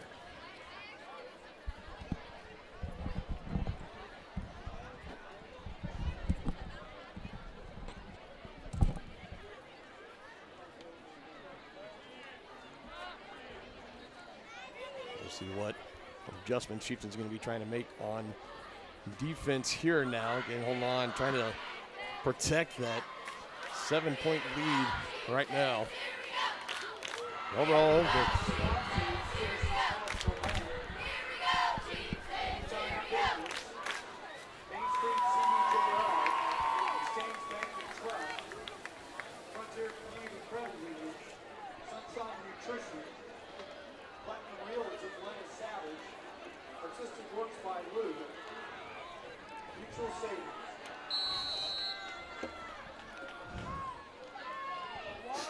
okay. Resume action. 1st and 10 at the Tonganoxie 28-yard line. Another rollout. This one hops incomplete into the chest plate of Makai Butler. Him and Oakley, they've been trying to connect so far tonight, just haven't been able to get one to go yet. 2nd and 10.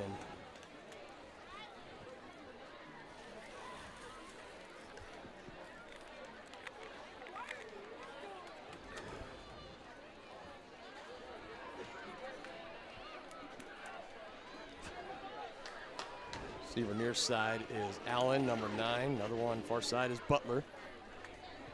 Oakley, another rollout. Pressure coming from the Chieftains. Kendall Smith is there, and he pancakes on them. Just back at the 40-yard line. A huge loss.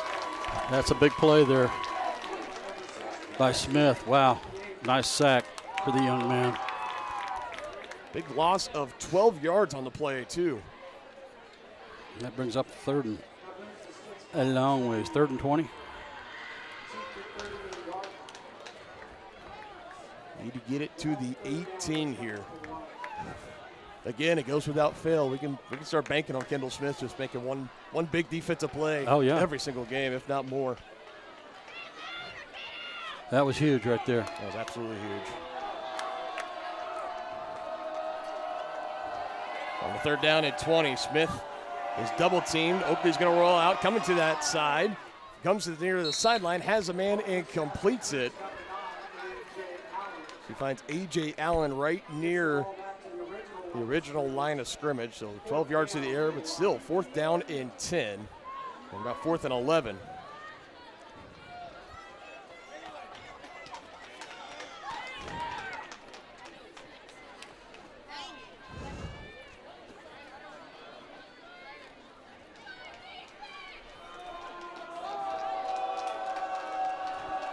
Big 4th down here for the Chieftains. Need to hold them. 4th down and 11. Oakley with time's going to throw it, taking a shot to the end zone. Chieftains are there. It's incomplete. Dropping what would have been his first interception of the year. Jacob Morin again. He's better off knocking that down because they get the ball out of the 30. It was either Morin's or it was Geiger that got a hand on it. It's tough sometimes to tell the difference between that 8 and that number 3. Nonetheless, Chieftains turning the Lions away.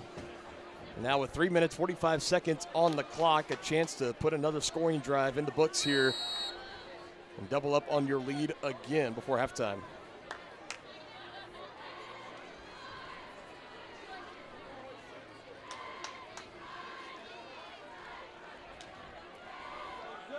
Sixth drive and a half for this Chieftain offense. They're going to start it on the ground with an outside run. Hand off to Brown out of the backfield, fighting for the extra yards. Still a respectable carry there on 1st down.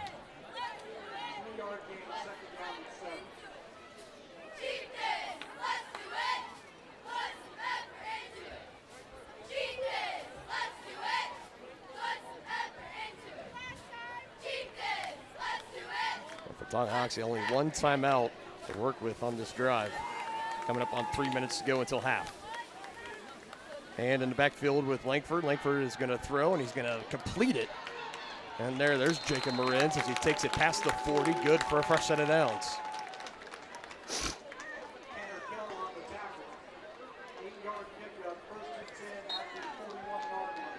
Second reception on the night from Marin's, came in with 0 catches early in the season.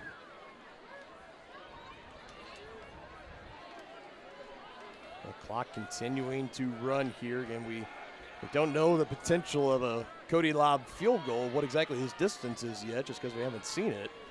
So imagine Chieftains got to be treating this as if they're wanting to make something happen. It's going to be putting 6 and putting it into the end zone. As that run from Tanner Hand, Chisk gets back to the line of scrimmage and not further.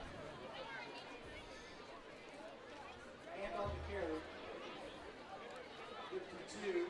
Abe Leftwich on the tackle. Nobody. Second. Well, you want to be careful here. You don't want to make a silly turnover. Very fair statement. Just now, under 2 minutes. And movement early, and the Lions coming across. I don't know if the Chieftains got a hard count or something going on there. It's the 3rd time they've got them to come across early.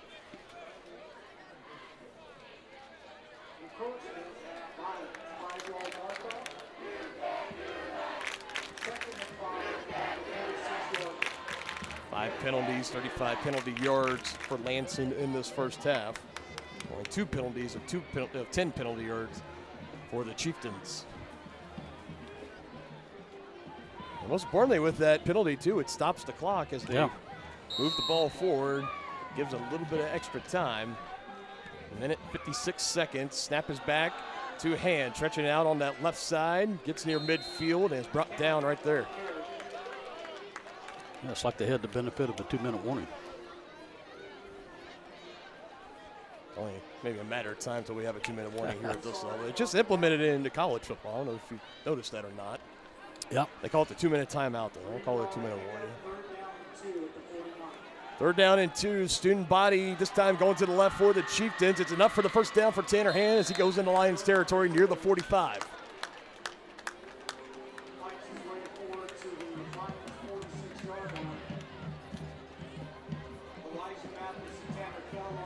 And clock continues to run, not on the side of the Chieftains, trying to conserve that one final timeout. So when this snap gets off, we're going to be close to a minute 10. Just under that. Play action, Langford pressure, rolls out, plenty of grass in front of him, takes it, and runs out of bounds and is taken out of bounds. No flags come out. Aiden Lazard was the one that was crashing on him late, 4-on-4 there. They're picking up 8 yards with his legs for Talon, and again getting out of bounds, stopping the clock, a minute 2 seconds.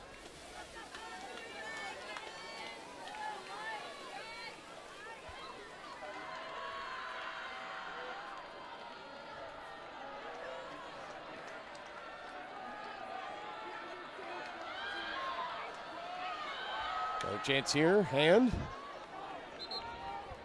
Now might see some sense of urgency here from the Chieftains.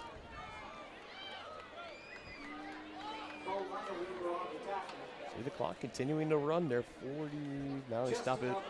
I'm trying to get 46, trying to get everything set. Trying to get one more off here before they called their last time out, I think. I try to get a couple off if they can. Langford pressured again to his left, backpedaling, throws it, and in and out of the hands, incomplete, contested there for Elijah Holthouse, and it goes incomplete again. Not the worst thing in the world. Clock stops, 33.9 seconds on that 1st and 10 play.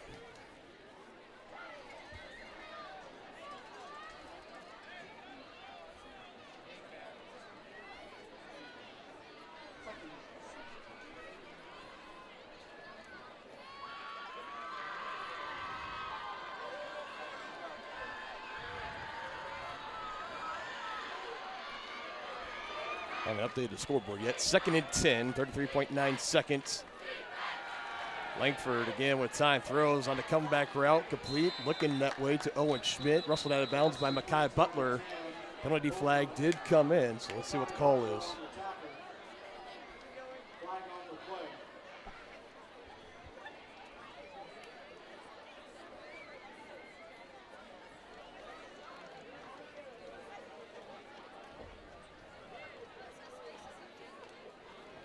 Holding called against Tonganoxie.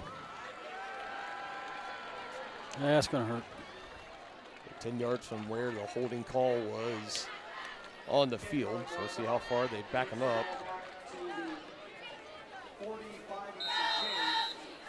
Back to the 45-yard line. Clock will run again. 25 seconds and counting. That's to win. Coach Shorter, if he wants to take that final timeout. Langford rushed by Ellingsworth, able to get away. Coming to the sideline, looking for Brown. Too far out. It's incomplete. And another penalty flag is down. So again, let's all just hang on and see what this one's about. Right now, it stands as an incomplete pass. 12.8 on the clock right now.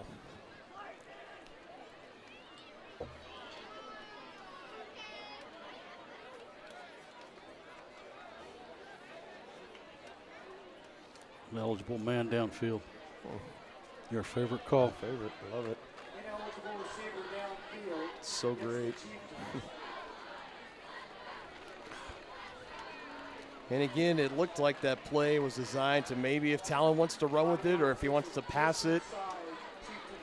Again, it's tough. It's just tough because you never know on the offensive line. You don't know if he's going to take off and run with it, so you got to pretend like you're run blocking, getting up to second level, or you don't know if he's going to hold on and pass for it. They're going to go screen right here. Got it set up to Todd Brown with an escort. Bumps into his own teammate. And he's going to take it now inside the 40-yard line. And I think the Chieftains are just going to let this one go to halftime. That's it. That will do it. Halftime here at Lansing High School. Chieftains holding on to a 14-7 lead over the Lansing Lions. We'll be right back with the White Birch Property Realty Executives halftime show coming up next here on Tonganoxie Sports Live.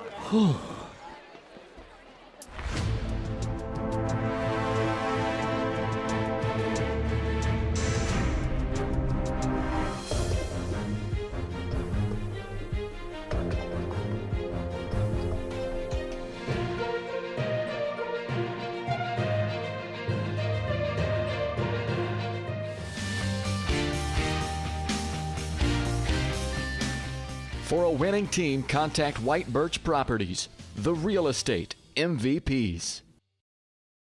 Tonganoxie is the ideal location to start a business. That's why the Tonganoxie Business Association has strived towards a common goal of adding value to businesses and the community since 2015. They assist in providing improved services for customers and visitors, encouraging and enhancing businesses, and preserving historical and cultural assets.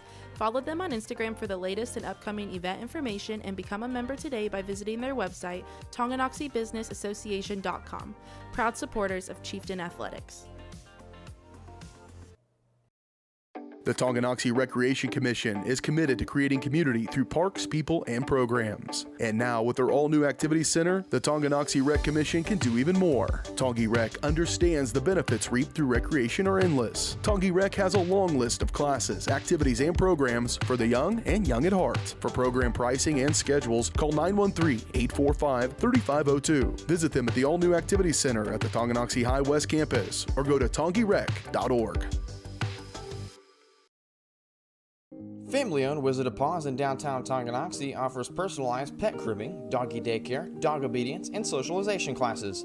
At Wizard of Paws, your pet will get one-on-one grooming experience, ensuring they will return to you quickly and looking fabulous. Their facility offers amenities and space that are doggone amazing. Call Wizard of Paws to make an appointment at 913-416-0255 or visit them at 406 East 4th Street in Tonganoxie. Learn more at wizardofpawspet.com. Hello, Four States. This is Jay Hatfield with the Jay Hatfield Auto Group. We've been serving the Four States area for over 29 years, and we now have 6 locations which offer Chevrolet, GMC, Ford, and Chrysler Dodge Jeep Ram. Each of our locations is operated by a Jay Hatfield family member or managing partner. At Jay Hatfield, we're here to earn your business and trust. We have approximately 300 pre-owned and 300 new vehicles in stock or on their way, and we're making deals. Come see us at Jay Hatfield location today and let us make you part of the Jay Hatfield family. Are you ready for a mouth-watering journey down memory lane? Introducing Flashbacks. Start your day off right with our fluffy pancakes, omelets, or a cinnamon roll. For lunch, sink your teeth into our juicy made-to-order burgers, Philly cheese, and more. Flashbacks' friendly staff and welcoming atmosphere make every visit a delight, and their menu is filled with comfort food that will give you those warm, delicious flashbacks. Visit them today in downtown Tonganoxie, open 7 days a week from 7 a.m. to 12:30 p.m.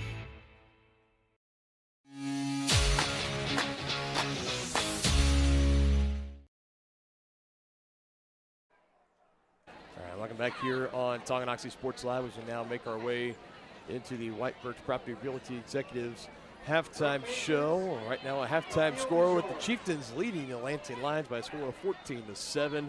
And White Birch Properties is ready to help you buy or sell that next house and lead you to success in the real estate game.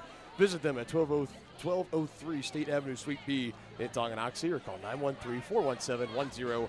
Dylan Funk still alongside here with you. Dennis Drennan on the call as well. Halftime marching band and festivities are underway here in Lansing.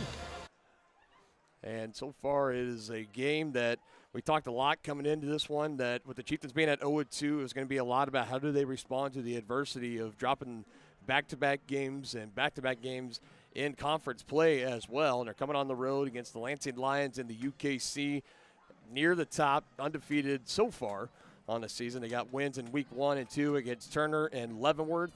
And I think right now, you looked at that first half, it was kind of a tale of two different halves in the first half, as you had both teams that punted. They went 3 and out. The Chieftains would take their next 2 offensive drives, and they would end them in touchdowns by Tanner Hand, one for 34 yards and the other one for 51 yards, 17 carries, 137 yards with those pair of touchdowns so far in the game for Tanner Hand. That put the Lions really on the ropes. You also had the pressure that forced the interception for Todd Brown, and the Chieftains had that second touchdown come off that. They forced another punt by the Lions offense. So, I mean, things were really, really clicking, and it looked like the Chieftains might have had a chance to run them out of the arena, run them off the field and put the game away early. We go into the 5th drive. Chieftains take it all the way down inside the Lions' 5-yard line, close to almost the goal line, and they run it with Tanner Hand on 1st and goal, gets it poked away, and he fumbles it. And then, of course, we also have the 4th and 8 play on the drive before that, where it ended in the pick 6. Taking it back the other way for the Lions, it was Braden Jackson, as Talon was hit as he was throwing. It was bobbled up in the air, and Jackson was able to pick it up and take it 70-plus yards to the house. So those 2 costly turnovers for the Chieftains, only one of them ending in a score. That fumble from Tanner Hand, they were able to force the 3 and out, and then the Chieftains had the ball on their 6th possession. That just ended to the end of the first half. So, again, we talked, there was a lot of things that we needed to see improved. We were saying if there was going to be some adjustments that were going to be made by Tonganoxie and the play calling. That's what I want to get into first. We had mentioned that you got to do the offense a little bit of favors. You just can't line up every single time and run it down their throats, because that's where defense is going to start stacking the box on you, and you're asking your 5-6 offensive linemen and tight end to take on these guys at 7, 8, 9 at a time potentially. And said the short intermediate passing game, want to see that get going, and we've seen it so far. There was many times where Langford just threw right down the line of scrimmage, or there was just a quick curl route where he was able to get it out and get it into the hands of his receivers. Todd Brown, first one that comes to my mind, and they also had the big play that hit for 41 yards down the field on that drive for the Chieftains, but it looked like it was going to end in a score. But it ended in the turnover instead. But the passing game definitely looks much better tonight. I think that's why we're also seeing the running game be a little bit more fruitful tonight as well, with Tanner Hand already having 100-plus yards and 2 rushing touchdowns. Talon Langford also getting it done with his legs, 8 carries, 53 yards, so he's still showing the capability that if he has to, if you give him the space, if he steps up in the pocket and finds no one's over the middle of the field or to the left or the right of it, he has the athleticism to get on his horse and get by defenders and still make you pay for it with his legs. We're going to have more coming up here in the White Birch Properties halftime show after this. You're watching Chieftain football on Tonganoxie for Tonganoxie Sports Live. Make the landscape of your dreams a reality with a stop at Oak Creek Nursery and Landscape. Just 15 minutes outside of Tonganoxie, come explore their full nursery of plants, trees, shrubs, annuals, and perennials. Learn from their certified specialists about proper seeding, watering, planting, lawn treatment, and so much more. Visit their website to enroll in classes, preview upcoming events, and request an estimate for your next project. Or give them a call at 913-351 5296. Oak Creek Nursery and Landscape, your one-stop shop for outdoor living. Ridge Med Spa in Tonganoxie is more than a destination. It's an experience designed to redefine radiance and inspire success. Dr. Mark Peterson and Laura Snow facilitate and encourage both providers and clients to live life to the fullest by investing in themselves. Their new space offers services for medical weight loss, IV nutrition, laser hair removal, laser skin rejuvenation, hydrofacials, and Botox. Visit ridgemedspa.com to book your appointment today in Tonganoxie. Illuminate your beauty. The same look and location of a classic drugstore with the services and supplies of a modern pharmacy. That's what you'll find at the Downtown Drug Store in Tonganoxie. Of course, Downtown Drug is the local choice for your prescriptions and health needs, but did you know they have the best selection of Tonganoxie Pride and Chieftain Game Day gear in town? And a whole lot more. Cards, gifts, home decor, and even the best way to satisfy that sweet tooth. The Downtown Drug Store. Call 913-369-3800 or visit them online at thedowntowndrugstore.com. Has your furnace left you out in the cold? Pipes plugged? Are you underwater with your water heater? If so, you'll be glad you called Ladd. Ladd Service Company in Tonganoxie has been your heating, cooling, and plumbing specialist since 1986.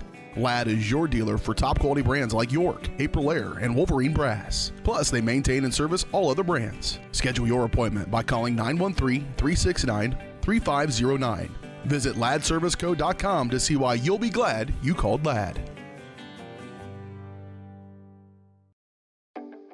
Midwest Chiropractic Center is a friendly and caring clinic providing comprehensive care for your chiropractic, rehabilitative, and fitness needs. Upon entering one of our offices, you are treated like family. The staff cares about your health, and their approach to care proves it. With 3 locations in Tonganoxie, Lansing, and Bonner Springs, plus some Saturday hours, Midwest Chiropractic Center is dedicated to offering affordable, gentle chiropractic care. Midwest Chiropractic Center, getting you back to active. For more than 15 years, Lynch Real Estate has been a leader in the KC Metro. Hi, I'm Dan Lynch with Lynch Real Estate, inviting you to come let us prove to you why Lynch Real Estate is a name you can always trust. Dan and his team have built a reputation for unparalleled customer service and satisfaction by building lasting relationships. Learn more about Lynch Real Estate at lynchresidential.com or give them a call at 913-369-3000. Whether you're a first-time buyer or a high-end seller, I'm here to make it happen.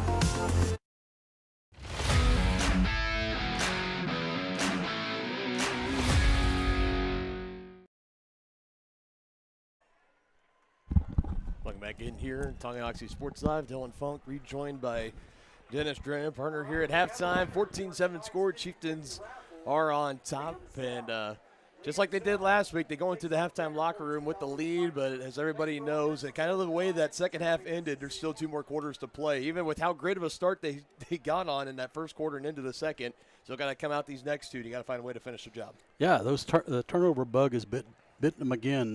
They had the pick 6 for the 7 points put up by the Lions, and a turnover on the 1 yard line, lost fumble. So, by all rights, it should probably be 21-zip, but here we are. It's 14-7, and let's not forget that the Lions get the opening second half kickoff. Yep. So, for sure. But and let's start with that. We can start with the Chieftain defense. Yeah. Of how they come out. They've had a punt. They got the interception, forced another punt for Lansing, and then that final drive they had, only 4 offensive drives in that first half for the Lions. They turned them over on downs. Yep. And then the Chieftains just took the rest of that drive, drained it out for the rest of the first half. Here's what it's been for the Chieftains. They went 3 and out, just like the Lions did. Touchdown. That 4th drive, you get into the red zone, throw that pick 6 on the 4th and 8th play. And again, hindsight's always 20/20, because when they were going out there for 4th and 8, you and I both said we're okay with the call because of how well the defense had been playing and that you're showing the faith in your offense. That was just a great play that was made by Ellingsworth that came off that left side edge, hit Talon from behind on his blind side. It just made a great play. Yep. The defense made a great play on there. So you had the pick 6, then you had the fumble. That's the one that really hurt, is when you get at the 1 or 2 yard line, right in the shadow of the end zone, and having it fumbled out.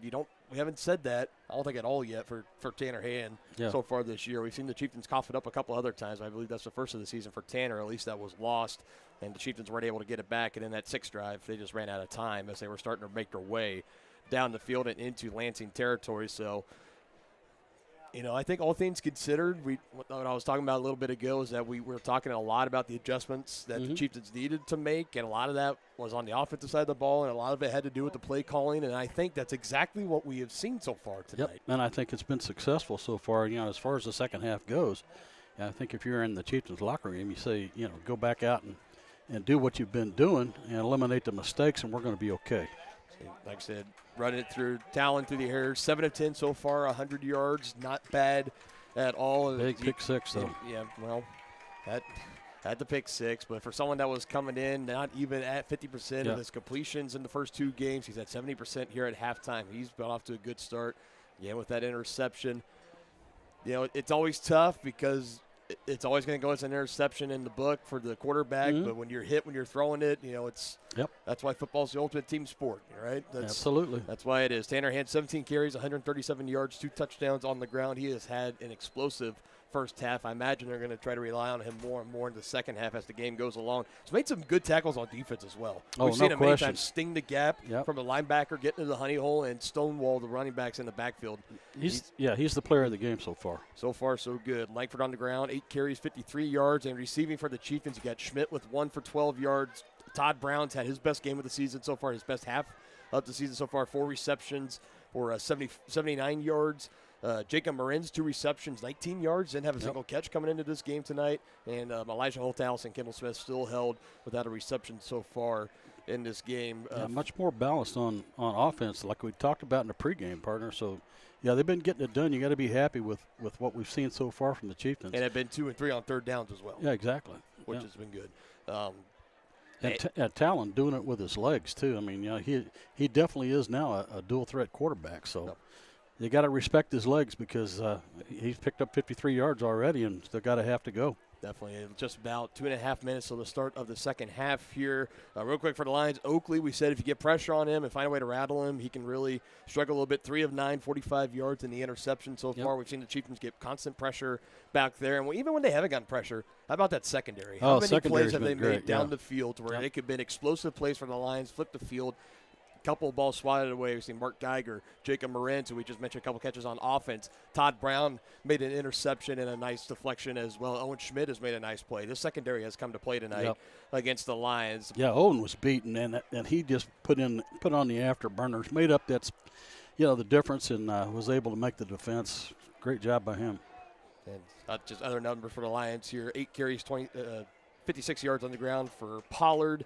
Ellington's had 2 carries for 41 yards. He had that big one right after Chieftains fumbled at the 1-yard line. He ran it for 30 yards and gave the Lions a pretty decent shot to make something on that drive. And just 1 reception each for number 6 Jackson and Pollard out of the backfield and Allen down the field.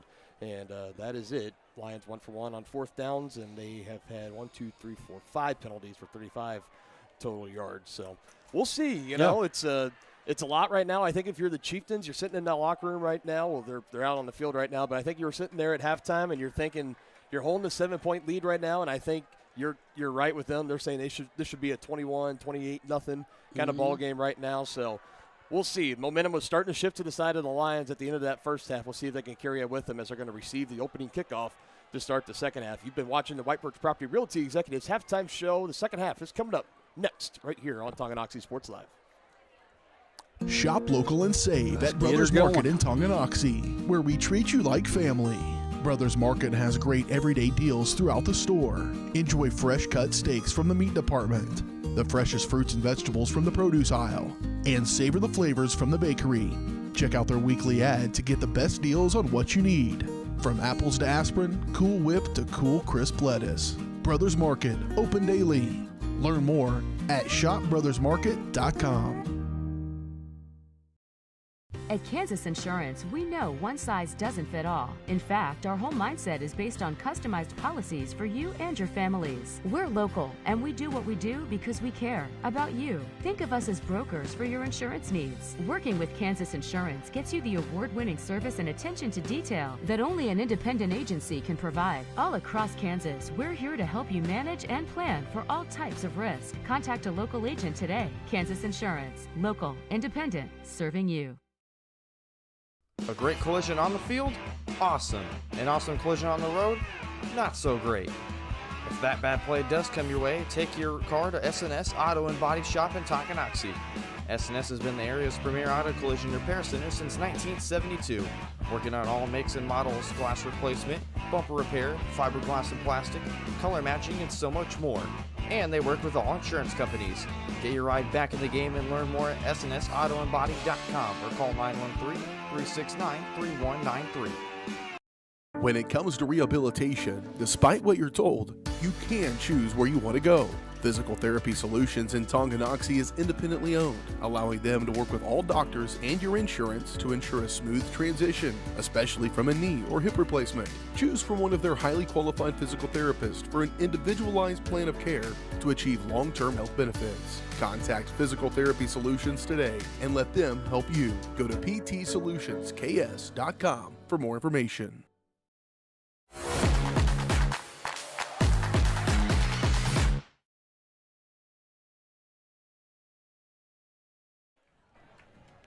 All right, here we go. Third quarter, getting ready to get started. Second half. Real quick, just while we're getting to the ball in the team part, you got any keys for us for the second half brought to you by First Security Bank? Eliminate turnovers, and I think you'll win this game. There you go. Well said. I don't call you the best color man in Donkey Sports Live history, do they? Fair point nonetheless. Chieftains with the 7-point lead, kicking away. It's taken in inside the 25, making a couple moves and breaking some tackles now to the 35 and brought down there, Mackay Butler. And now this Lansing offense, again, what halftime adjustments were they able to make in that span? Because looking at what they've been able to do on offense, pair of punts, the interception, turnover on downs, it has not been a highly productive night for that offensive 11 in red. No, let's give these this defense for the Chiefs some some love too, because I mean they've really played a good game.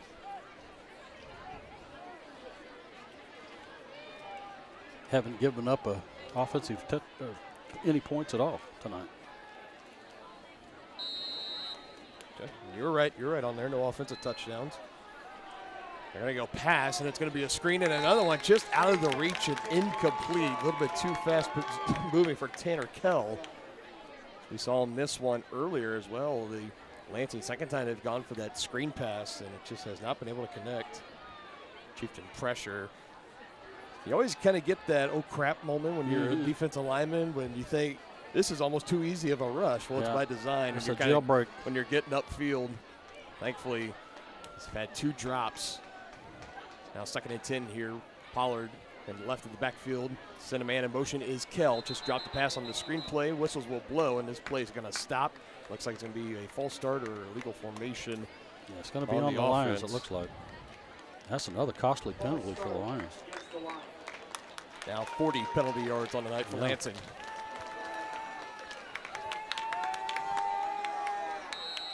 Puts them behind the sticks again. Takes the ball back to the 31-yard line, 2nd and 15.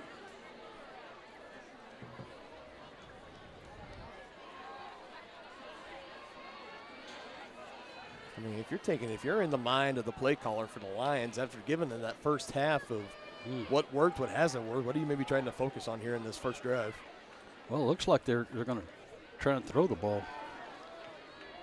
Again, Pollard coming out of the backfield. Geiger making the good one-on-one tackle there.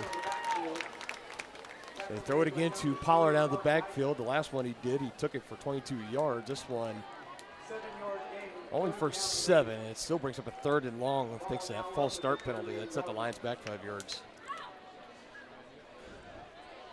3rd and 7, the Chieftains. If they can hold them here, they're going to get the ball back. Lions 0 for 3 on 3rd downs in that first half as well.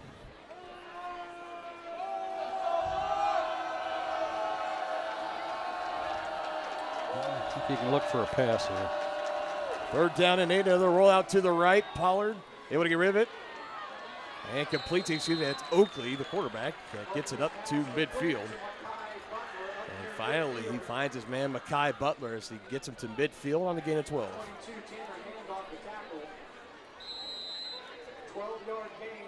First time that Butler has been able to reel one in from his quarterback, Oakley, tonight. First down and 10 at midfield. And just 3 of 9 passing for the Lions in that first half. Get a big one there to convert on a third down and long, their first third down conversion of the evening, 1 for 4. Butler in motion, brings trips to the near side along with Kell and Allen. In the backfield, he hands it off to Pollard going on that right side. A couple of Chieftains there meet him at the Tonganoxie 45-yard line, and they bring him down. It's a good gain, though. Bring him forward progress to the 44. That would make it about a gain of 6. That's something that both the running backs, the main running backs featured tonight, Tanner Hand and Jackson Pollard, is that they do not go down easily. They still like to get that second, third effort, churning the legs, picking up those extra yard or two at the end of runs.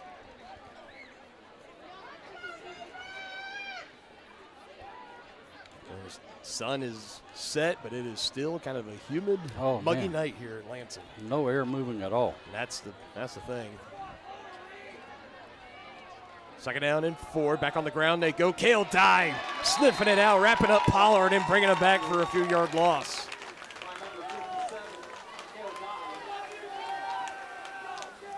Good job by Cale Dye there. Been talking a lot about the linebacker play of Tanner Hand. Brady Martin coming down from his secondary position, making tackles. Cale Dye says, I'm going to give you guys something to talk about. Big one. Sets the Lions back. It's a 3rd and 8. That's a total of 4 yards lost. They're down at 8. Be big if the Chieftains can hold them here. They gave up that little out route on the last 3rd down and long. Let's see what they can do here. Lions converted on the 3rd and 8 earlier on this drive. They face it again. Low snap, able to bring it in, roll out. Oakley with time, and he has space. He's going to throw it instead right near the 6. First down is going to be picked up as there was nobody around the area of Braden Jackson. Oakley could have probably kept it and picked it up himself. Instead, he hands it to Jackson on the reception. And the second time of this drive, the Lions convert on 3rd and long. 10-yard gain, that's good for Lions. First down and 10 now at the Chieftain 38-yard line. Those are the kind of plays for Lansing. You're down in this game. If you're wanting to come back and eventually win, those are the third downs you have to convert. 2 big conversions so far here in the second half by the Lions. Oakley to pass again. Hit as he throws, but has a man again. Sidestep. This is Jackson again, making some defenders miss. Look at Jackson go as he takes it to the 25. And blowing by arm tackles by the Chieftains. Finally, it's Tanner Hand that comes in and wraps him up for the Chieftains. But now the Lions on the doorstep of the red zone. 1st and 10. 3 completions that whole first half. How about 5 completions on this drive alone for Reed Oakley? Yeah. He's starting to look fairly comfortable back there. Chieftains able to avoid him and get him out of the pocket. He's still able to scramble around and make plays. 3 receivers near side. One at the top is Butler. They're going to hand it off. Pollard, big hole, taking it past the 20, close to the 15-yard line. Another big gain on first down. That one for 8. And right now, the Lions have found a counterpunch that is working against the Chieftains. Somebody lost their lid. Gavin McConaughey, he's going to have to come out for the time being. Dominic is back in. Play trainer Mark Padfield going to check on McConaughey, make sure he's okay. Tanner Hand also coming off the field as well. And filling in for him. Number 25 running out there for the Chieftains. 2nd and 2, 10 seconds now on the play clock. Pollard still the lone man in the backfield, 2-by-2 set for the Lions. Pollard out to the right, stops, breaks the tackle, driven backwards. They'll stop the play there. And there's Kendall Smith again, but question is forward progress. Did he get to that first down marker? No indication to move him yet. So, yep. Even after all that, still was able just to get 1 yard. Bring up 3rd down and short, very short. My gut instincts might tell me that Lansing, even if they don't get it here, without losing a lot of plays, it's going to be 4-down territory. Now 3 men in the backfield. Handed off to Ellington, who stretches forward, and I mean that's going to be really, really close. It's going to depend on the spot. They got him on the near side, just shy of the 15-yard line. He needed to get to the 15, and they're going to call a no gain here. Again, Lions 1 for 1 on 4th down so far. It looks like they're going to try to make it 2 for 2. Good job by the Chieftain defense, able to rally there. Gave Ellington no budge after initial contact.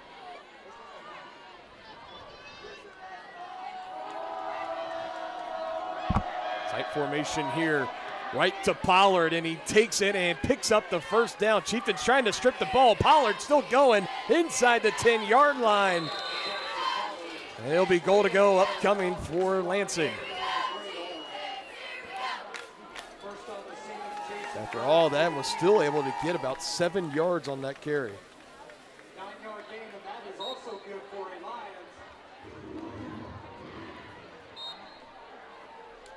First and goal at the 9-yard line. We're coming up on nearly half of the play of the game clock being chewed up on this one possession. Pollard stretching it out, has the edge, one man to beat, lowers the shoulder, rolls over him, and they call it a touchdown as he bowls over Owen Schmidt. They said he wasn't down. And for the time being, it's going to be the rushing touchdown, first offensive score of the game for Lansing.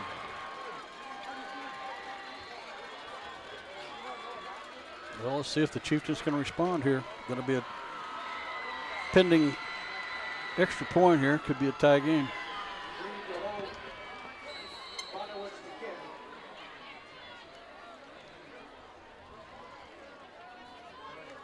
We'll see what happens here. That's snap, and they're going to have to bail out of it. Fire, fire, fire. Oakley's the holder. He can throw it, and he's going to the end zone. Marin's just able to snag it. So the 2-point try is going to be no good off the bobbled snap. And the Chieftains still hold on to the lead by 1, 14-13. Fortunate there. A good opening drive for the Lions, brings them back within 1. Good time to remind everybody, Chieftain Athletics Night is brought to you by Grounded Coffee House, established in 2022. Grounded Coffee House serves great coffee with an even greater cause. To learn how you can help make a difference and to support, follow them on Facebook and check out their website, Grounded Coffee House, Tonganoxie.org. Go in there and get you some freshly brewed coffee. I know you're a frappe man yourself. They'll make you some frappes, some homemade delicious muffins, cinnamon rolls, a bunch of sweets. It's a great time. Making me hungry. It's a great time at Grounded Coffee House. Tell you one thing that we can use here is definitely a fan. Probably. No question. It is humid out here tonight, folks. Like being in a sauna. Yeah, kickoff tonight was very close to high 80s, maybe 90 degrees, maybe not quite 90 degrees, but it was definitely high 80s. And for a September 20th game, that was bad. Usually you don't see that all too often as we're looking to get the final stretch of hot weather out of the forecast and roll into what I like to call hoodie season in October.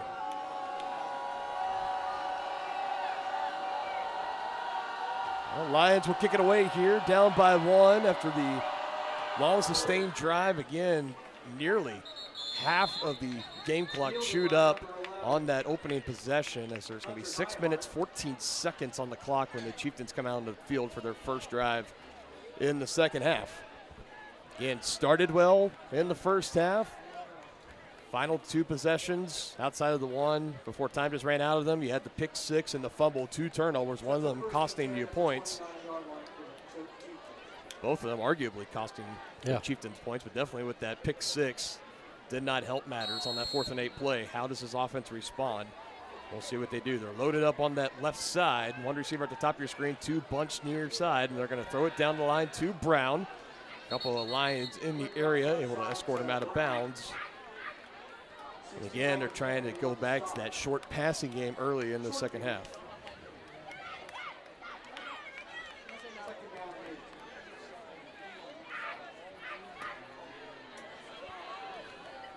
That's almost an extension of the run game. It puts Todd Brown now over 80 yards receiving. Yeah, and I agree with you. It does. Now they fake it there. Jacob Marins is open. And did he bring it in through contact? He sure did. Nice catch by Jacob there. Beat Xavier Harmon into it.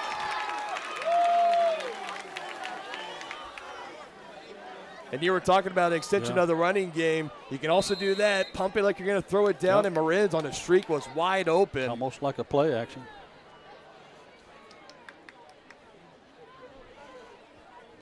Chieftains needed that game. 27 yards. Have yourself a game, Jacob Marins. Now they'll go back to the run. Hand not going to get away from Pollard. Tried to sidestep and get a stiff arm on him, and Pollard able to wrestle him down to the turf. Just a 1 yard gain up to the 40 now. I'll tell you, on that pass, the only question was, I mean, he was open. It was just. If it was going to get there in time. Yeah, was there too much air underneath it? High talent, he might have been a little bit too giddy seeing how open he was. He kind of got ahead of himself. A big hitter nonetheless, though. Sets the Chieftains up in Lions territory. 2nd and 9. Langford gonna take it himself, holding on to the football. And he'll pick up a couple of more there. Bring up a 3rd down, though. 3rd and about 5.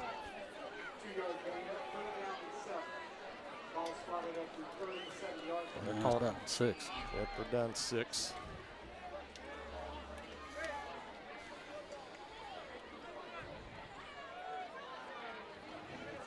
Taking the time, getting the play call. We've seen it in the past couple weeks where they huddle up usually. Now tonight we're seeing them kind of getting into the line, get ready, and getting the signals from Coach Troyer and getting going. Play action. It's to Hand up the middle. Second effort, trying to crawl through. Is going to be well short. And decision time here coming up. 4th, and it's going to be about 3, maybe 4. Yeah, I think they're going to go for it. Those are the football just shy of the 35.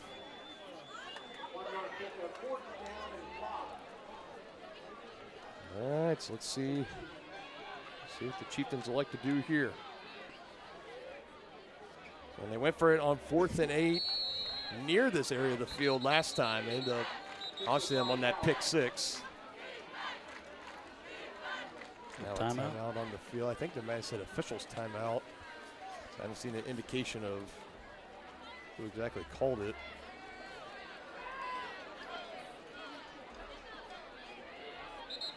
I think there's a clock issue. Oh, I don't know.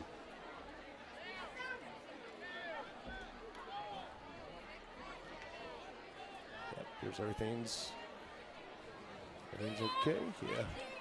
Got to reset. 3 minutes, 58 seconds. 4th and 5 coming up here. First drive for this Chieftain offense in the second half.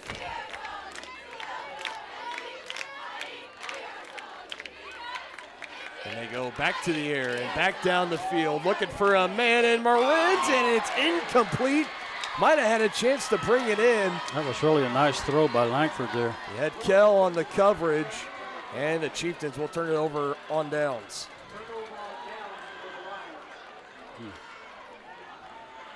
Hey, Jacob thought he should have caught that.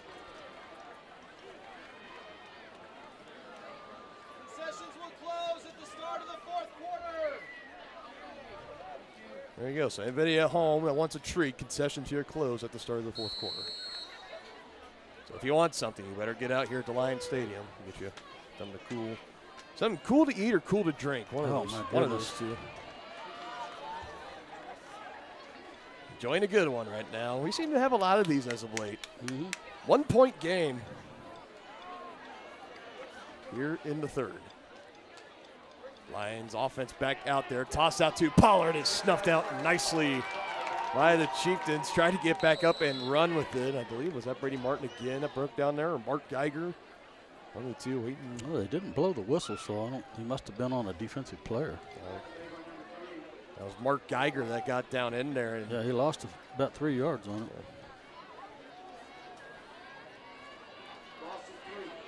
He kind of took him down a little bit low, and maybe if you tried to roll through, but I would imagine a forearm or an elbow or the shoulder, something's touching on the turf there. Still like the effort from Pollard, even after the loss. 2nd and long to get it out to Butler, breaks a couple of tackles. Nice spin move. Somehow getting out of there. Looked like it was going to be for about no gain, but the athleticism of Mekhi Butler able to give him a chance. That's going to bring up a 3rd and manageable.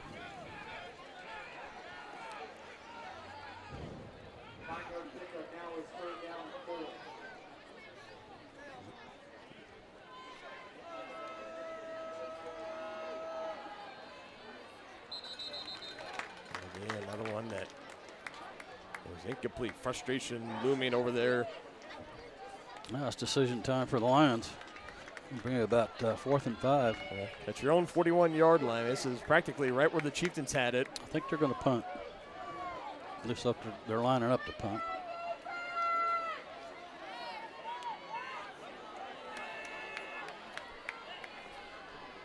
So usually they will send Oakley back to punt it away, so that is always worth noting when you got the quarterback doing it. And now whistles will blow and delay again. What? No, there's still plenty of time. Looked like a false start, just the indication. That's really going to take any chance of want to maybe try something here. They were trying to get the Chieftains to jump. Yeah, it was something. It was somebody. It looked like on that, because you kind of saw it. They came up and they all came set down at once. There was somebody that was behind. They picked it up over on that right side of the line. Did they pick it up? They picked it up. Okay. That's like that was the only thing I could really see, but in my mind, it doesn't really constitute. Nonetheless, still 4th down. Direct snap. And the Chieftains right there on top of it. And they're going to force the turnover on downs right back. And you kind of saw it, that man that was back there, he was a little bit more closer, a little bit more towards the center. You were thinking direct snap. Lions tried it, and they failed. And the Chieftains in a great field position in Lions territory.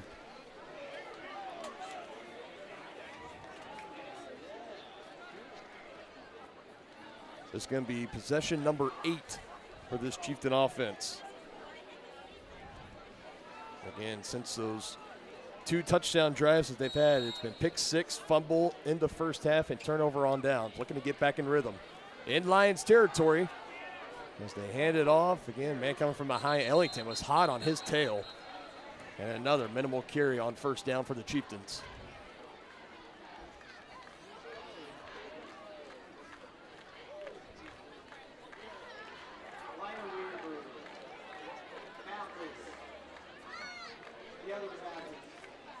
Just picking up a pair there, 2nd and 8. Upcoming. They have it. I'm starting to have trust issues with the scoreboard now because it says 2nd and 8, but really my eyeballs tell me looking at the change, it's 2nd and 9. It is 2nd and 9. Yeah, that's a 2nd and 8. That's the shortest 2nd and 8 I've ever seen. Back again to the left side. Defense collapses, brings hand down just shy of the 40-yard line. I'm going to bring up 3rd and long.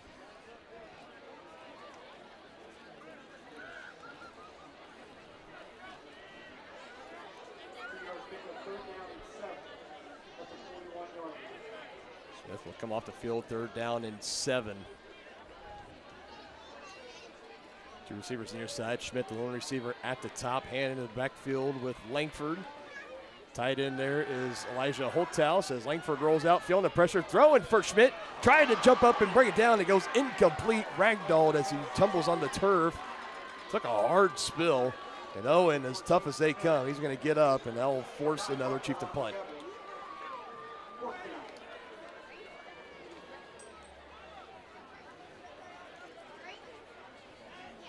And you and I, we've enjoyed watching Owen, especially during basketball season. No and how many times he would be diving after loose balls and crashing down to the court hard. I mean, it is impossible to bring that young dude out of a game. Yeah.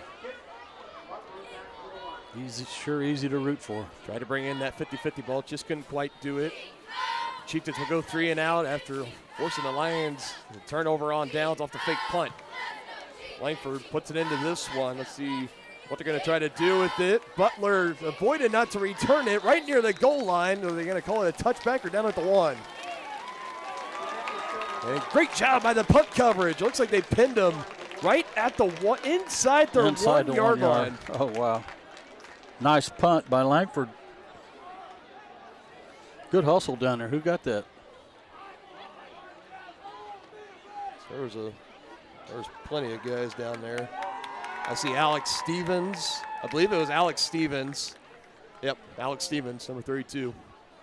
He was the one that got down there and made the initial contact with it when it was still inside the 1 yard line.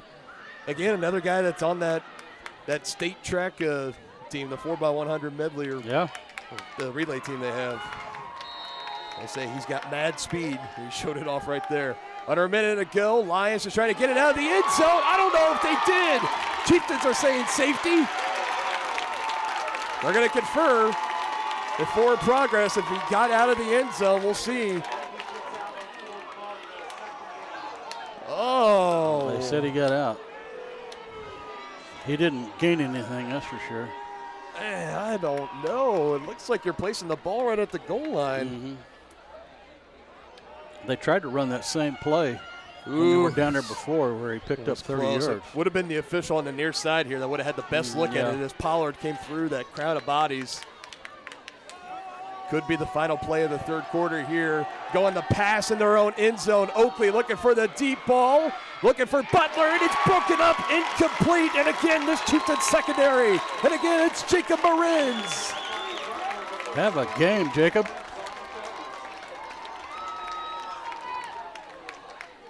.58", 151-pound junior stepping up tonight. What a confidence boost, too. Mm-hmm. We saw him. He was in the starting lineup week 1 against Lewisburg. Brady Martin takes that spot last week against Spring Hill. And now we've seen him out here plenty of tonight. And he has lived up to the part so far. Still 3rd down and 10 inside their own end zone, and this is going to be a flag. You can't back him up much further.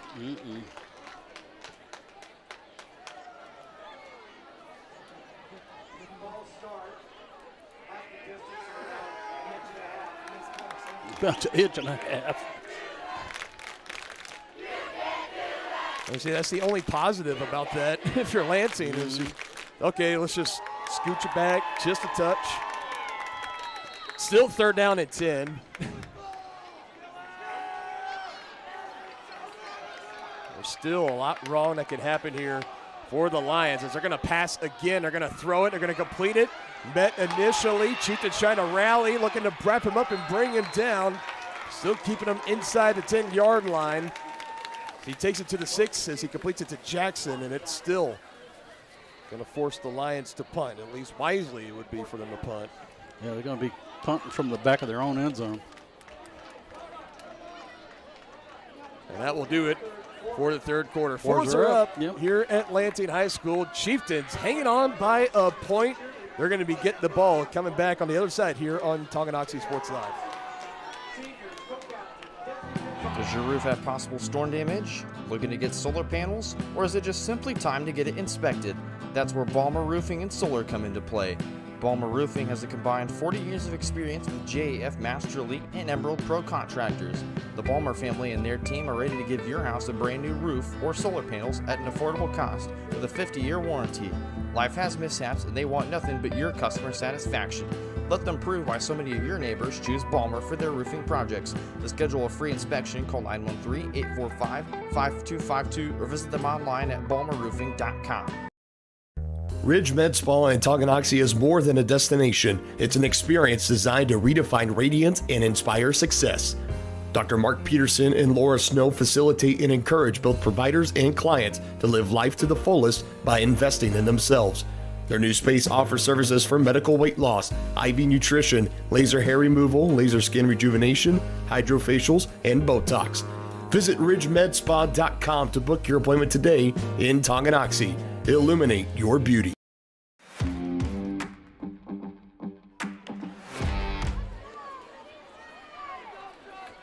Cameraman. Yes. There we go. I'm with you. Just a little late. I had to get a drink. Everyone's got to stay hydrated, even the broadcasters tonight. I'm telling you. You go down with the Charlie horse, I don't know what we're going to do. Yeah. Punt is away from Oakley. Again, nobody was back to return it for the Chieftains. It's going to take a bounce, and it'll be scooped in.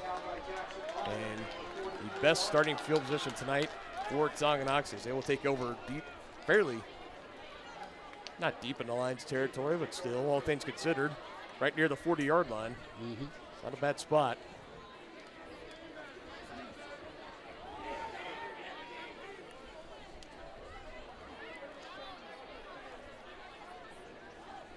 Again, it's been another one of those games where we've seen this Chieftain offense, or the Chieftain defense, I should say, it's really have come out and they have done their job on defense. They really have. Outside of giving up that touchdown on the opening drive, the last two, the turnover on downs and now the punt. Now it's this Chieftain offense. Can they go out and try to give them a little bit extra cushion to work with? They're still holding on to that 1-point lead. The Lions have done a great job of shutting down the Tongi rush. Yep. In the second half. Starting to key on it a little bit better here. Just a 1-yard gain there on the rush for Langford. Yeah, 56 yards rushing on the night for Talon. 2-by-2 set. Langford alone in the backfield. Fake it. They're going to go again, and it's incomplete through the hands of Todd Brown. I thought they were going to give it down to Jacob Morenz again. He was wide open coming down the near sideline. Instead, they go to Brown. Lions were collapsing down. It goes incomplete. Brings up a crucial third down here.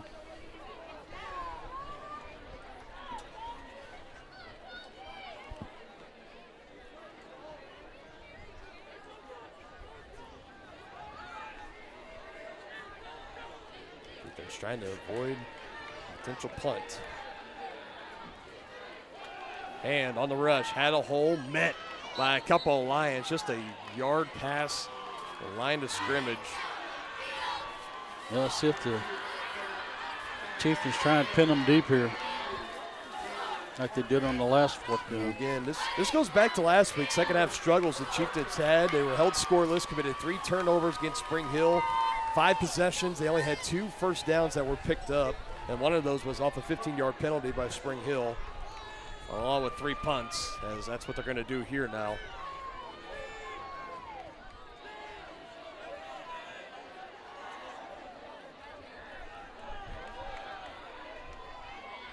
Gonna get it off here, about 1 second on the play clock, as Langford able to boot it. Chieftains are able to pin him inside the 1-yard line last time. This time they'll have to settle for the 10-yard line. Of course, it was Morenz that got down there and recovered it. He has had a great game so far tonight. Back-to-back drives, ending in punts for the Chieftains. Precarious 1-point lead.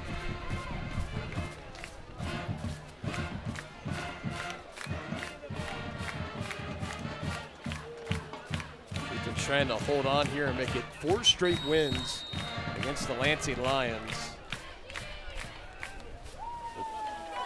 Preston Troyer as the head coach. The Chieftains are 1-2 against teams from the United Kansas Conference. As Oakley's going to let it fly, has Allen and overthrows him.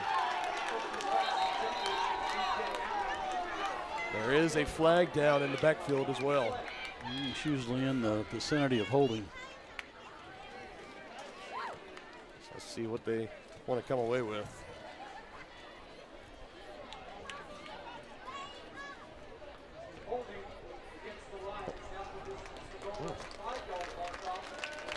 Anyone else just see a lightning flash in the background behind the stands? I didn't see it, partner.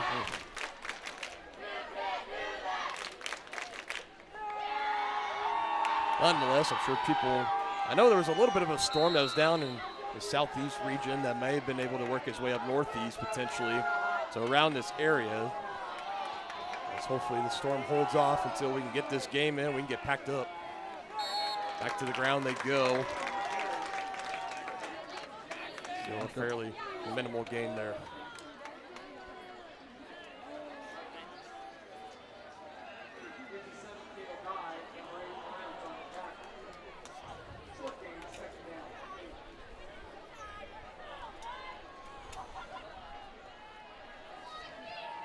Feel like you kind of feel the tension in the stadium. You're just waiting for the one big play, one way or the other. It's really going to, more than likely, tip this game in favor of whoever's going to come out victorious. 2-by-1. Pollard will switch from the right hip over to the left. Oakley trying to send somebody in motion. 0's on the play clock, and that's going to be a delay of game. I think there was some miscommunication there of somebody that wasn't lined up where they were supposed to be, as Oakley was looking down the right side. He had Kell and Butler both in the area trying to send somebody in motion. I think if they would have done that, then it would have been an illegal procedure.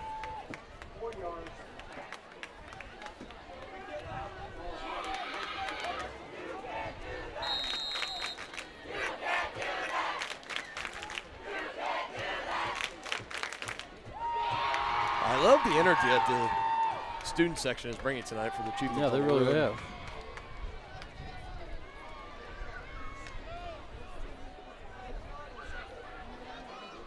Now 2nd and 16. Lions have worked the majority of the last 2 drives in the shadow of their own end zone. Free rusher coming for the Chieftains. He throws it down the field for Allen, and it goes incomplete, no flags.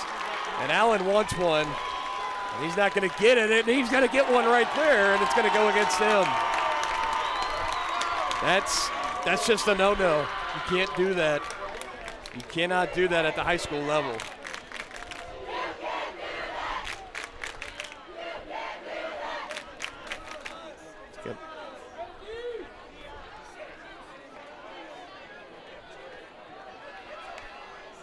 Another costly. Yep. Another personal foul penalty going to be assessed here.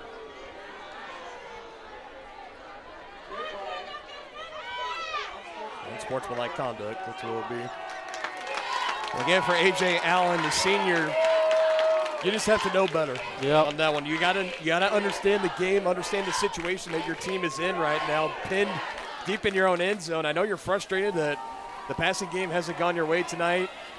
To me, it looked like clean coverage from Owen Schmidt. Yep. If anything, they got their feet tangled up. Yep. There wasn't anything egregious there. No, you just cannot come up and start barking at the official like that, though. Making your way with that body language. That's a costly, costly mistake there. 3rd down and 18. Chieftain defense trying to get the stop. Oakley again in his own end zone. Has to throw incomplete. Was looking in the direction of Mekhi Butler. It looked like that may have been tipped.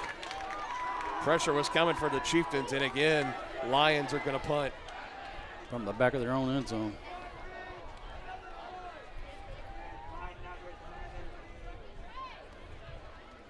Chieftains should get good field position here. Again, they don't have anybody back to. I have the Lions down tonight, 2 of 8 wow. on 3rd downs tonight. Again, speaking to that defense, the Chieftains, they've been giving them fits. So after the touchdown drive to start the half, turnover on downs and a pair of punts right now. Oh, so important not to snap that over the head of Oakley for the safety.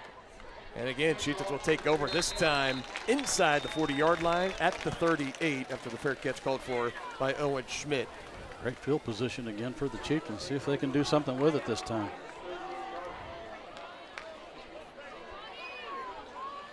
While we do have time here, I do want to remind folks about our new weekly show that we're running this year, Frontier League Sports Live. Every week we sit down with head coaches and we interview them about our football game of the week. That one going on right now on Spring Hill Sports Live with the Broncos and the Cardinals.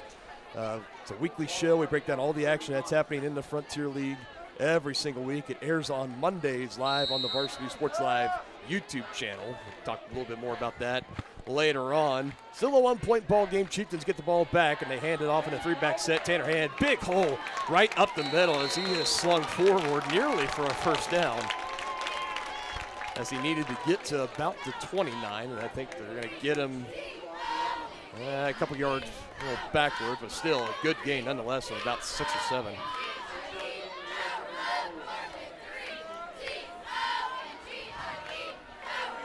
Tenth drive of the game for Tonganoxie. And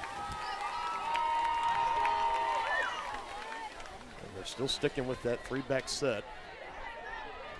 Loaded up on that left side right now. Let's see if that's where they want to go. They give it to Hand, just right up the middle, trying to make his way to get that first down. He gets a couple more. Still 3rd down and short's going to be upcoming here.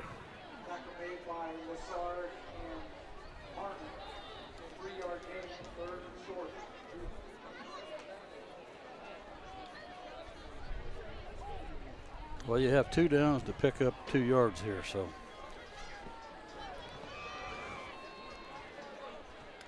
Looks like the Chieftains content to run some clock. So still 12 seconds and counting.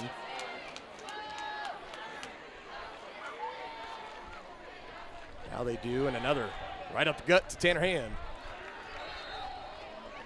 And still on that initial spot, he's going to be about a half a yard short of the first down. See the official on the near side walking right up the 30-yard line. 4th and 1. Just short, 4th down. Well, Another big play looming here for the Chieftains. Trying to get loud in the Lions' den, trying to back their defense. Chieftains up by a point. It's going to be a keep by Talon Langford, and there he goes with some space. Good blocking by Tanner Hand inside the 20. Chieftains in the red zone.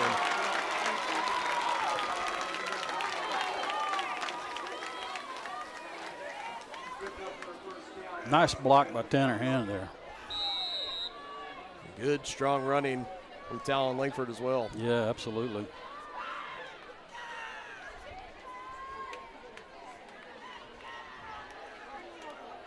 Chieftains continuing trying to march down the field, put up a touchdown. It is important to note that even with a touchdown scored, with the score and the extra point after, it would still be a one-possession game. Of course, don't want to start looking ahead, but just something worth noting. Trying to strip the ball, Talon hanging on with it with both hands.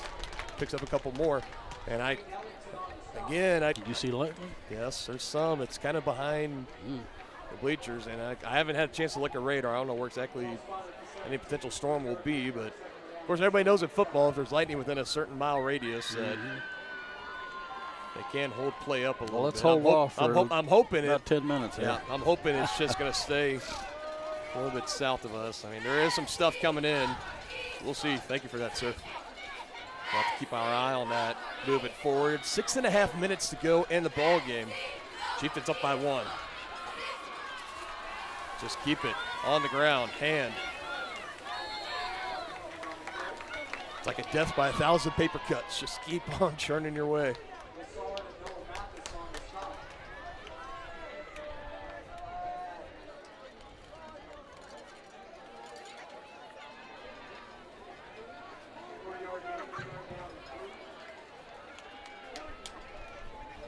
Down in 4 coming up here. Chieftains taking their time. They'll break the huddle. They're coming to the line. 15 seconds and counting on the play clock. Still in that 3-back set. They keep it on the ground again. Langford. And again, it looks like it's going to be another 4th down decision here. We got whistles will blow, and that's the Lions are going to burn one of their 3 timeouts here in the second half.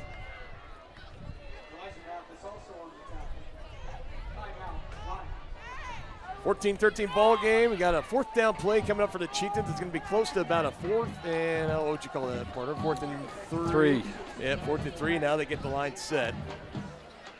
So let's just wait and see. All right, now having a chance to look at the radar a little bit, you can kind of see. Yeah, it's coming. There's a system moving in. This is current right now. So we're looking. We're kind of on the northern edge of it. We should still be able to get this game in. I'm 0 for 1 on really important meteorology calls this year. You can just ask. You can ask Marcy Pierce at Bonner Springs about that one. But where things stand right now, again, we should have enough time to get this game in and get everything packed up and move it on. You can feel the coolness. I know, finally, right? Finally, yeah. Whew. So big play here, 4th and 2. It's been all runs so far. Yeah. You keeping the same here? Yeah, I think so. You pick this up, you kind of break the spirit, I think, of the Lions. They just had to burn their timeouts. They're down to just 2 remaining. Chieftains still with all 3. Again, 3-back set. Brady Martin on the left of Langford. Todd Brown on the right. And Tanner Hand, the man right behind him. 4th down and 2. Now we have more whistles blowing. What we got going on now?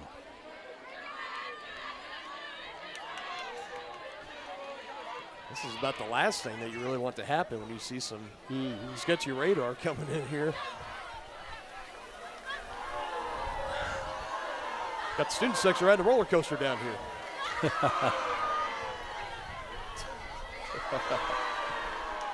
I'm sure they've had a fun time tonight coming out supporting the Chieftains. They've done a great job supporting the Chieftains tonight. Good. Sure, the Tonganoxie faithful, very good of traveling and supporting no matter where. Not quite a full moon tonight on the. Still a pretty big moon up there in the sky. Directly right behind us. Full moon was a couple nights ago. Yeah, it's not a full moon. I wish we were able to get our aerial coverage to work tonight. I'd be sending him out to get a shot of the moon. As the great Rex Hudler once said, "What a beautiful planet." You gotta love Uncle Hood. Gotta love Hood. All right, enough said. Here we go. About a 4th and 2 play for the Chieftains. Are going to keep it in the hands of Langford. He runs forward. And, man, it's going to be close again. Depends on the spot. Lions thinking they stopped him, and the officials say they did. Wow. Needed about 2 yards there, maybe 2.5. It was a fairly long 4th and 2. And the Lions defense does their job again. Gets the offense of Tonganoxie off the field.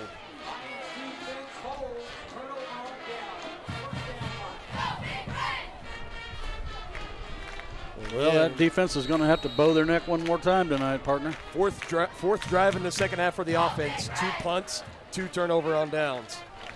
However, on the other side of that, you've had your defense that's been pitching a shutout. After they let that opening drive touchdown go, they've done well. Turnover on downs and back-to-back punts.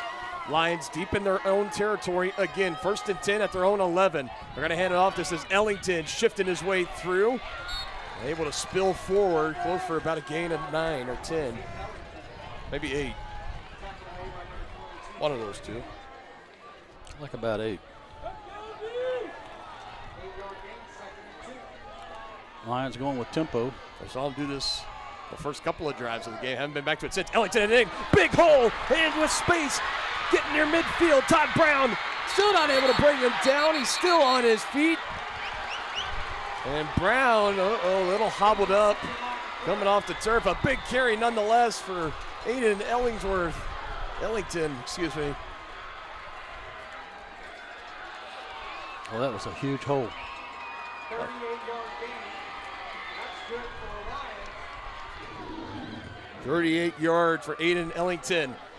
Give it to him again, why not? Forcing through contact inside the 40.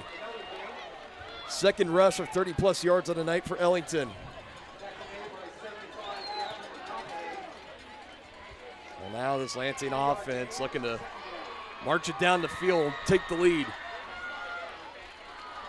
Lions have not led the entirety of this game. Oakley with time, goes the short route, finds Jackson, avoids one tackler, gets upfield, gets close to the 20, is taken out of bounds.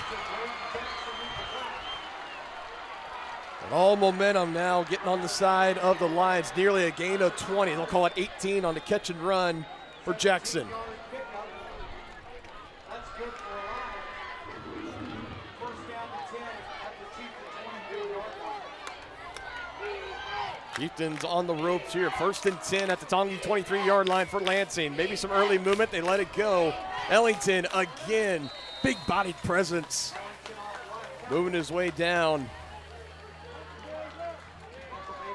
That's it. You've just been dealing with the quickness and shiftiness of Jackson Pollard the entire game. Now it seems they found a groove with Ellington that just have him run forward and bowl over some guys using that strength and power. 2nd and 6 off the carry of 4. Flags fly. We'll stop this play for the time being. Tongi indication is going to be on Lansing. And I believe they're going to be right.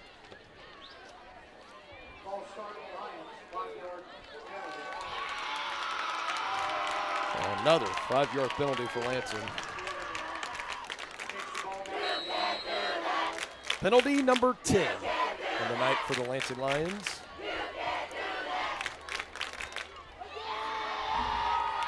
See Butler, he's not going to be huddled up with his teammates there. Looks like he's going to be the receiver here on the near side.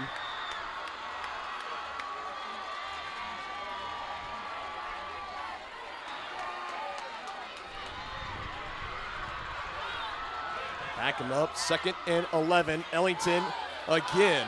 This time, Chieftains able to rally. Tanner Hand, among others, getting in on the stop.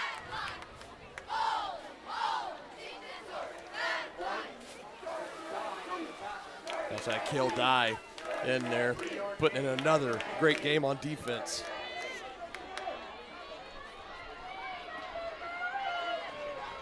Close to about 3 there for Ellington. Big 3rd down play, 3rd down and 8. On the edge of the red zone for the Lions, down by 1. With about 3 minutes to go in the ball game, they give it to Ellington again, trying to sidestep, and Chieftains there to drive him backwards. Mark Geiger, Kendall Smith, many others in there, and that's a big stop on 3rd down. Now, real decision time here for the Lions. undoubtedly you got to go for it unless you got a field goal kicker you feel confident in, which we haven't seen. So that's going to bring it up right here. I think they're going to burn a timeout. I probably would here. I don't know. Maybe not. You got 2 to go, but I don't know. Maybe if you want to try to pocket them. Yep. This has to be about a 35-yard field goal, and I think Lansing did just take their second timeout.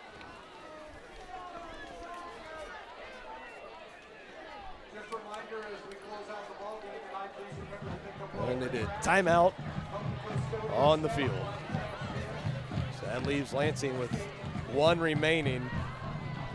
This is tough because now you have to weigh your options here because if you're going to line up and go for the field goal, if it's missed, then you're down to 1 timeout. Chieftains have a chance to salt the game away on the ground. Yeah, with a first down.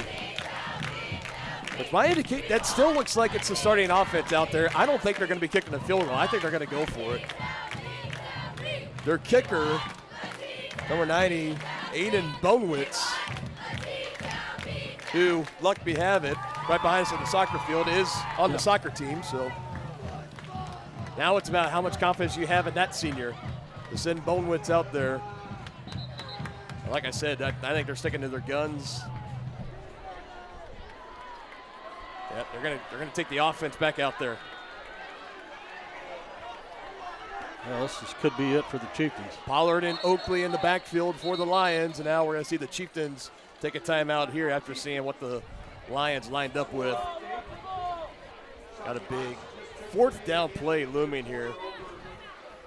This could very well be the ball game.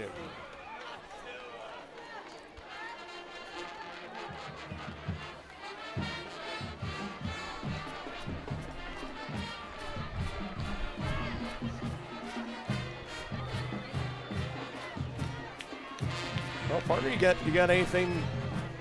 4th and 6 in your playbook? What do you think you're running here? Well, I think they're going to throw it. That little flat route that's been successful several times tonight is what I think they might do.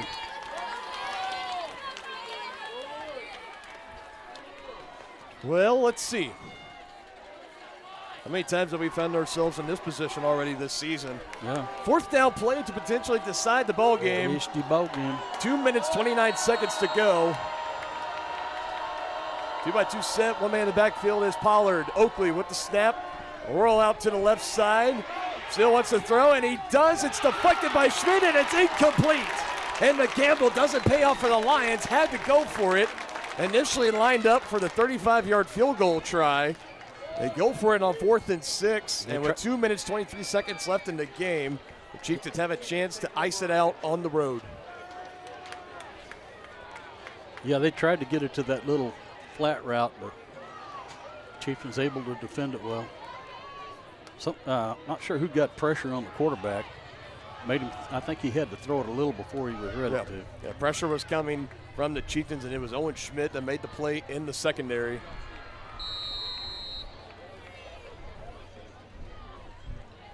So we had our replay guy here with his tablet. We had to go home and go to work. Thank you again to Blake Thomas and the Midwest Drone Co. for coming out, doing some work with us again here in Lansing. Hope to see him again next week back at home. Meanwhile, Chieftains still going to keep it on the ground here, and this is where if you're Lansing, you're looking up at the scoreboard right now. You should just be left with 1 timeout remaining. And this is pretty tough here. Now you just got to hope your defense. That was a decent game too, 3 or 4. This is, and for the Chieftains, you have to come out. You have to get a first down here. Yeah. You cannot afford a 3 and out here because that's not going to be enough. No, it will not.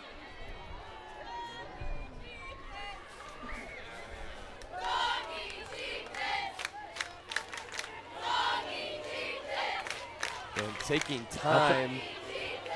I don't know if the Chieftains are going to take a timeout here or they're going to make it. 3 seconds, 2 seconds. Just get it off. Milking as much time as they can. Again, Lansing knowing it's going to be a run. Still respectable game by Tanner Hand near the middle. And I think Lansing has burned their final timeout. And they did. If the Chieftains can pick this first down up, this game is going to be over. And for head coach Preston Troyer, the record against schools in the United Kansas Conference, 1 for 2. He's 1-1 against Pacer Linwood and 0 for 1 against Piper. He can go to 2-2 all time. He can hold on to his 1-point lead right here. A big third down play going to be coming up here. Scoreboard operator way behind. We need got a third. Just looking at the distances there, I would say about a third down and 5. 5, yeah, a long 4 or 5, yeah.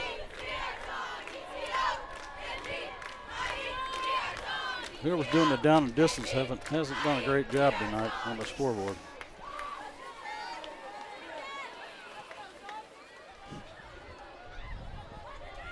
I know.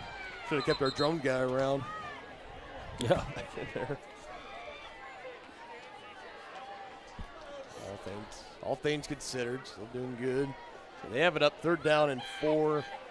Again, Chieftains, long story short, need to get it to 30 to really feel comfortable about what you're going to be doing. Lansing with no timeouts either. 1 minute, 34 seconds to go in the ball game, up by 1. Chieftains trying to ice it away here. 3-back set. Talon with the fake, trying to stretch it out to that right side, trying to get around the edge. Breaks one tackle, breaks another, is wrapped up and is taken down short of the line to gain. One of the Lions there to bring him down, Angel Alvarado, number 13. And the punt unit will come on here for the Chieftains. And I think the only bad thing really about that is that you got out of bounds, so it stops the clock. 1 minute, 26 seconds, so still some life here for the Lions. No timeouts, getting ready to get the ball back. And they're going to be throwing, you figure Lansing's going to be throwing the ball. That's all they can do. They can't afford to run it. The Lions dropping everybody back. Oh, no. Snap that was high again. Lansing wasn't bringing pressure, allows Langford to collect and boot it down the field. Chieftains are going to let it roll. That's another decent punt after everything's all said and done. 1 minute, 17 seconds, no timeouts from your own 35-yard line. What do you have, Reed Oakley? We're about to find out right here. Team down by 1. Can he take them down and win the ball game? Well, he's going to be having to do it with his arm because they don't have enough time to run the ball with no timeouts. This is where it's going to come down to how crucial the secondary coverage has been for the Chieftains side. Nothing short of spectacular. Right. Can they bring it for one more possession? If they can, more than likely, ball game over, you're going to win. This is at that point in the game. You can't afford any mental errors, no mistakes, no penalties. Nobody behind you. And I would say even at this point, if they take a deep shot and if you know you're beat, take the penalty. Absolutely. Tackle them, something. Take the 15 yards. Do not give up the home run ball. Yep. So here we go. 1st and 10 from their own 35-yard line. Butler in motion. Oakley's going to pass. He's pressured and gets rid of it over on the far side. Incomplete over the head of Jackson Pollard. Chieftain in pressure was Miles Roberts, number 66, who was coming in from behind. And the Chieftain pass rush able to get home and force Oakley to throw one, and maybe a little bit too early than he would have hoped for. 2nd and 10.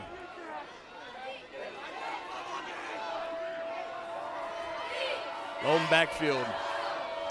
Oakley now has time, wants to heave it away. Pressure comes just a little bit late. Down the field to Butler, and he brings it in for the Lions. And Oakley was hit about a half second after it left his hand. Oh, that was a bad time to give that up. 44 yards down the field. Oakley to Butler. 59.5 seconds. Again, how great the coverage had been tonight. Can you bring it for one more possession? And that Chieftain pass rush, we've seen it force Oakley out so many times, and I mean, just by a half a second. Yep. If Oakley's able to hesitate a little longer, it could be a strip sack, ball game over instead. I thought it was going to be a strip sack, but he got it away. It was so close. So close. Lions burn a play there on the spike, so 2nd and 10. 3 receivers to the far side of the field. Pollard in the backfield. There go pass again. Pollard to protect. McGuire with pressure, throws, completes. Able to find his man in Allen. He was slung down. Did he get out of bounds? was trying to make his way. The Chieftain player in the secondary might be Owen Schmidt trying to convey that he brought him down in the field of play. So that clock should be running, but they stop it. 51.8 seconds as they're getting close to the 10-yard line. Call it the 13.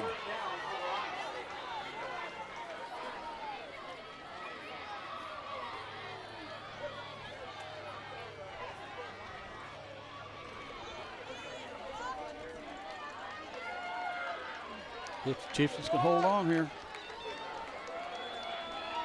It's going to be close to about a 3rd and 6. Oakley, pressure again to the end zone. Has Butler in. He dives past the goal line. But did the ball come out? Whoa, wait a minute. Ball came out at the end. Oh. Did that ball come out before he crossed the plane? Chieftains had the ball after the play. This would be a turnover, but was Butler across the goal line? Game's going to come down to this call right here. Chieftains have the ball, and they force him. They get the stop. Oh, my goodness. And now they're going to get a penalty again on the Lions. Butler inches short from a game-winning touchdown, and instead it gets taken away. Flags all over the place. Butler frustrated, helmets off.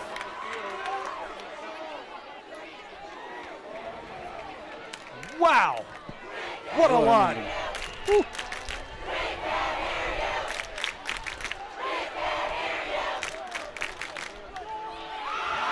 It might have been Brady Martin was the one that might have knocked it loose. He's getting a nice ovation from that sideline, and rightfully so. He might have just saved the game for the Chieftains. 47 seconds on the clock. I couldn't see it, partner, because the guys were in the way. But did he punch that out? Or? It's tough. It's tough. I'm going to have to try to pull up a replay of it. My initial reaction, all indications showing touchdown. It's the athletic director for Tonganoxie, Josie Eastis. He was jumping up and down, excited about something. Then the sideline caught onto it. Indication something might have happened there. It's a victory formation for the Chieftains anyway. That's it. And no timeouts for the Lions. They just got to take 2 snaps, and it'll be ball game over.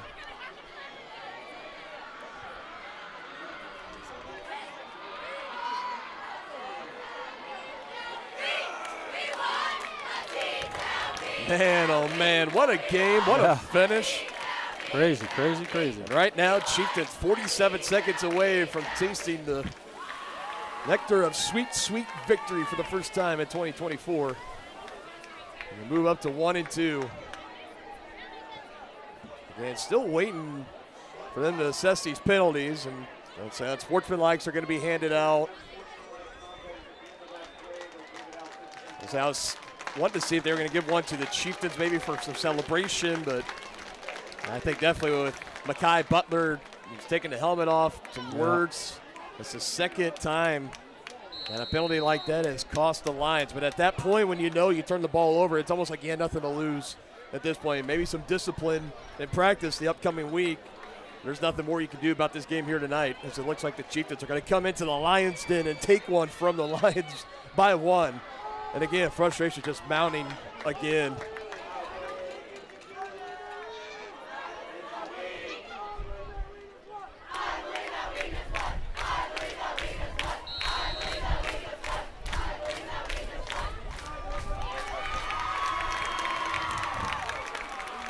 Talk about 95 penalty yards tonight for the Lansing Lions. Man, those are huge. Let's make it an even 100. Yep. And at this point, too, it's kind of ridiculous. Yeah, it is. Because it's victory formation. Everybody knows it. Everybody at home that's watching knows it. It's a tough way to lose a game. We get it. And you got to keep the competitive cool, spirit, sure. Yeah, you just got to find a way. 100 even penalty yards on the game for the Lansing Lions. And the Tonganoxie Chieftains finally get that goose egg out of the win column. If they can ever get the ball snapped, they might.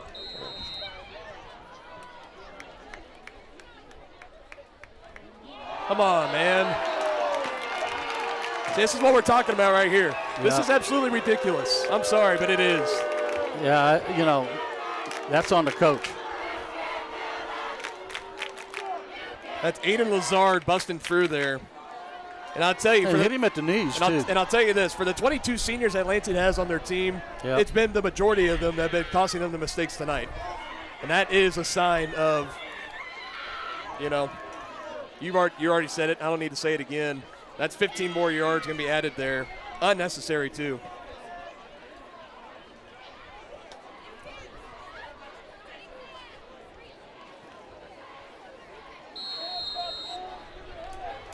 $115 penalty yards now. Chieftains just trying to get the snap off and win this game. They're waiting for the play clock. Just now at 10 seconds. Now they snap it. Yeah. There's going to be some pleasantries exchange here in this handshake lineup. Oh, yeah. Nonetheless, Chieftains still one in the Lions' den as they take down the Lansing Lions. 14-13, your final score. That was a wild one, partner. That was a wild one with climax all the way to the end. Let's see if the coaches have words. You can see them. Yeah. Yeah, no love lost between Troyer and Pollard there. It doesn't look like it, at least. Troyer's not a bit happy, a bit pleased, and I don't blame him. That was a really kind of sour ending to that game. I understand frustration on the Lansing side. You come within a matter of, we are literally talking inches away from winning this ball game. A bang-bang play at the goal line. Of course, no instant replay at this level. It goes with the call on the field, and that's the Chieftains getting the football. And Lansing will drop their first game of the season. They'll go to 2-1. And with last time I saw, Baser and Linwood had their game pretty well in hand. They will move on to be 3-0, and they will take sole place of first place in the UKC standings, while Lansing will drop to 2-1. Meanwhile, for the Chieftains, like we mentioned, don't want to use the phrase a must-win game, but they came in here and they did it anyways. 1-2 on the season. They got back-to-back home games coming up against Paola and against Bonner Springs, two favorable matchups. They could go into their next big true test on the road at Baser Linwood here in a few weeks, possibly 3-2 on the season. Well, that's a big win for the Chieftains tonight. Big win, gutty win, no doubt about it. The most well-coached team, I think, came out with the victory tonight. As you see, the how about the Chieftain defense? How about the Chieftain defense? We're going to break it down and more coming up here. We got to step aside, give some sponsors some credit here. When we return, we will have our final thoughts on this game against the Lansing Lions as the Chieftains go to 1-2 on a 14-13 victory. Shop local and save at Brothers Market in Tonganoxie, where we treat you like family. Brothers Market has great everyday deals throughout the store. Enjoy fresh cut steaks from the meat department, the freshest fruits and vegetables from the produce aisle, and savor the flavors from the bakery. Check out their weekly ad to get the best deals on what you need. From apples to aspirin, Cool Whip to cool crisp lettuce. Brothers Market, open daily. Learn more at shopbrothersmarket.com. First State Bank & Trust is with you wherever you are with complete online banking. Cheering on the Chieftains once again? Why not pay your bills online? Waiting on your kiddos to get out of school? Seems like a good time to make a transfer. Or how about making a deposit from here? Back in the gym for another night? Why not get an e-statement while you cheer on Tongi? And of course, at First State Bank & Trust, you can always bank from right here. Come on in and see us and get your very own Chieftain card. To learn more about all the great ways to bank with First State Bank & Trust, go to firststateks.com. For more than 15 years, Lynch Real Estate has been a leader in the KC Metro. Hi, I'm Dan Lynch with Lynch Real Estate, inviting you to come let us prove to you why Lynch Real Estate is a name you can always trust. Dan and his team have built a reputation for unparalleled customer service and satisfaction by building lasting relationships. Learn more about Lynch Real Estate at lynchresidential.com or give them a call at 913-369-3000. Whether you're a first-time buyer or a high-end seller, I'm here to make it happen.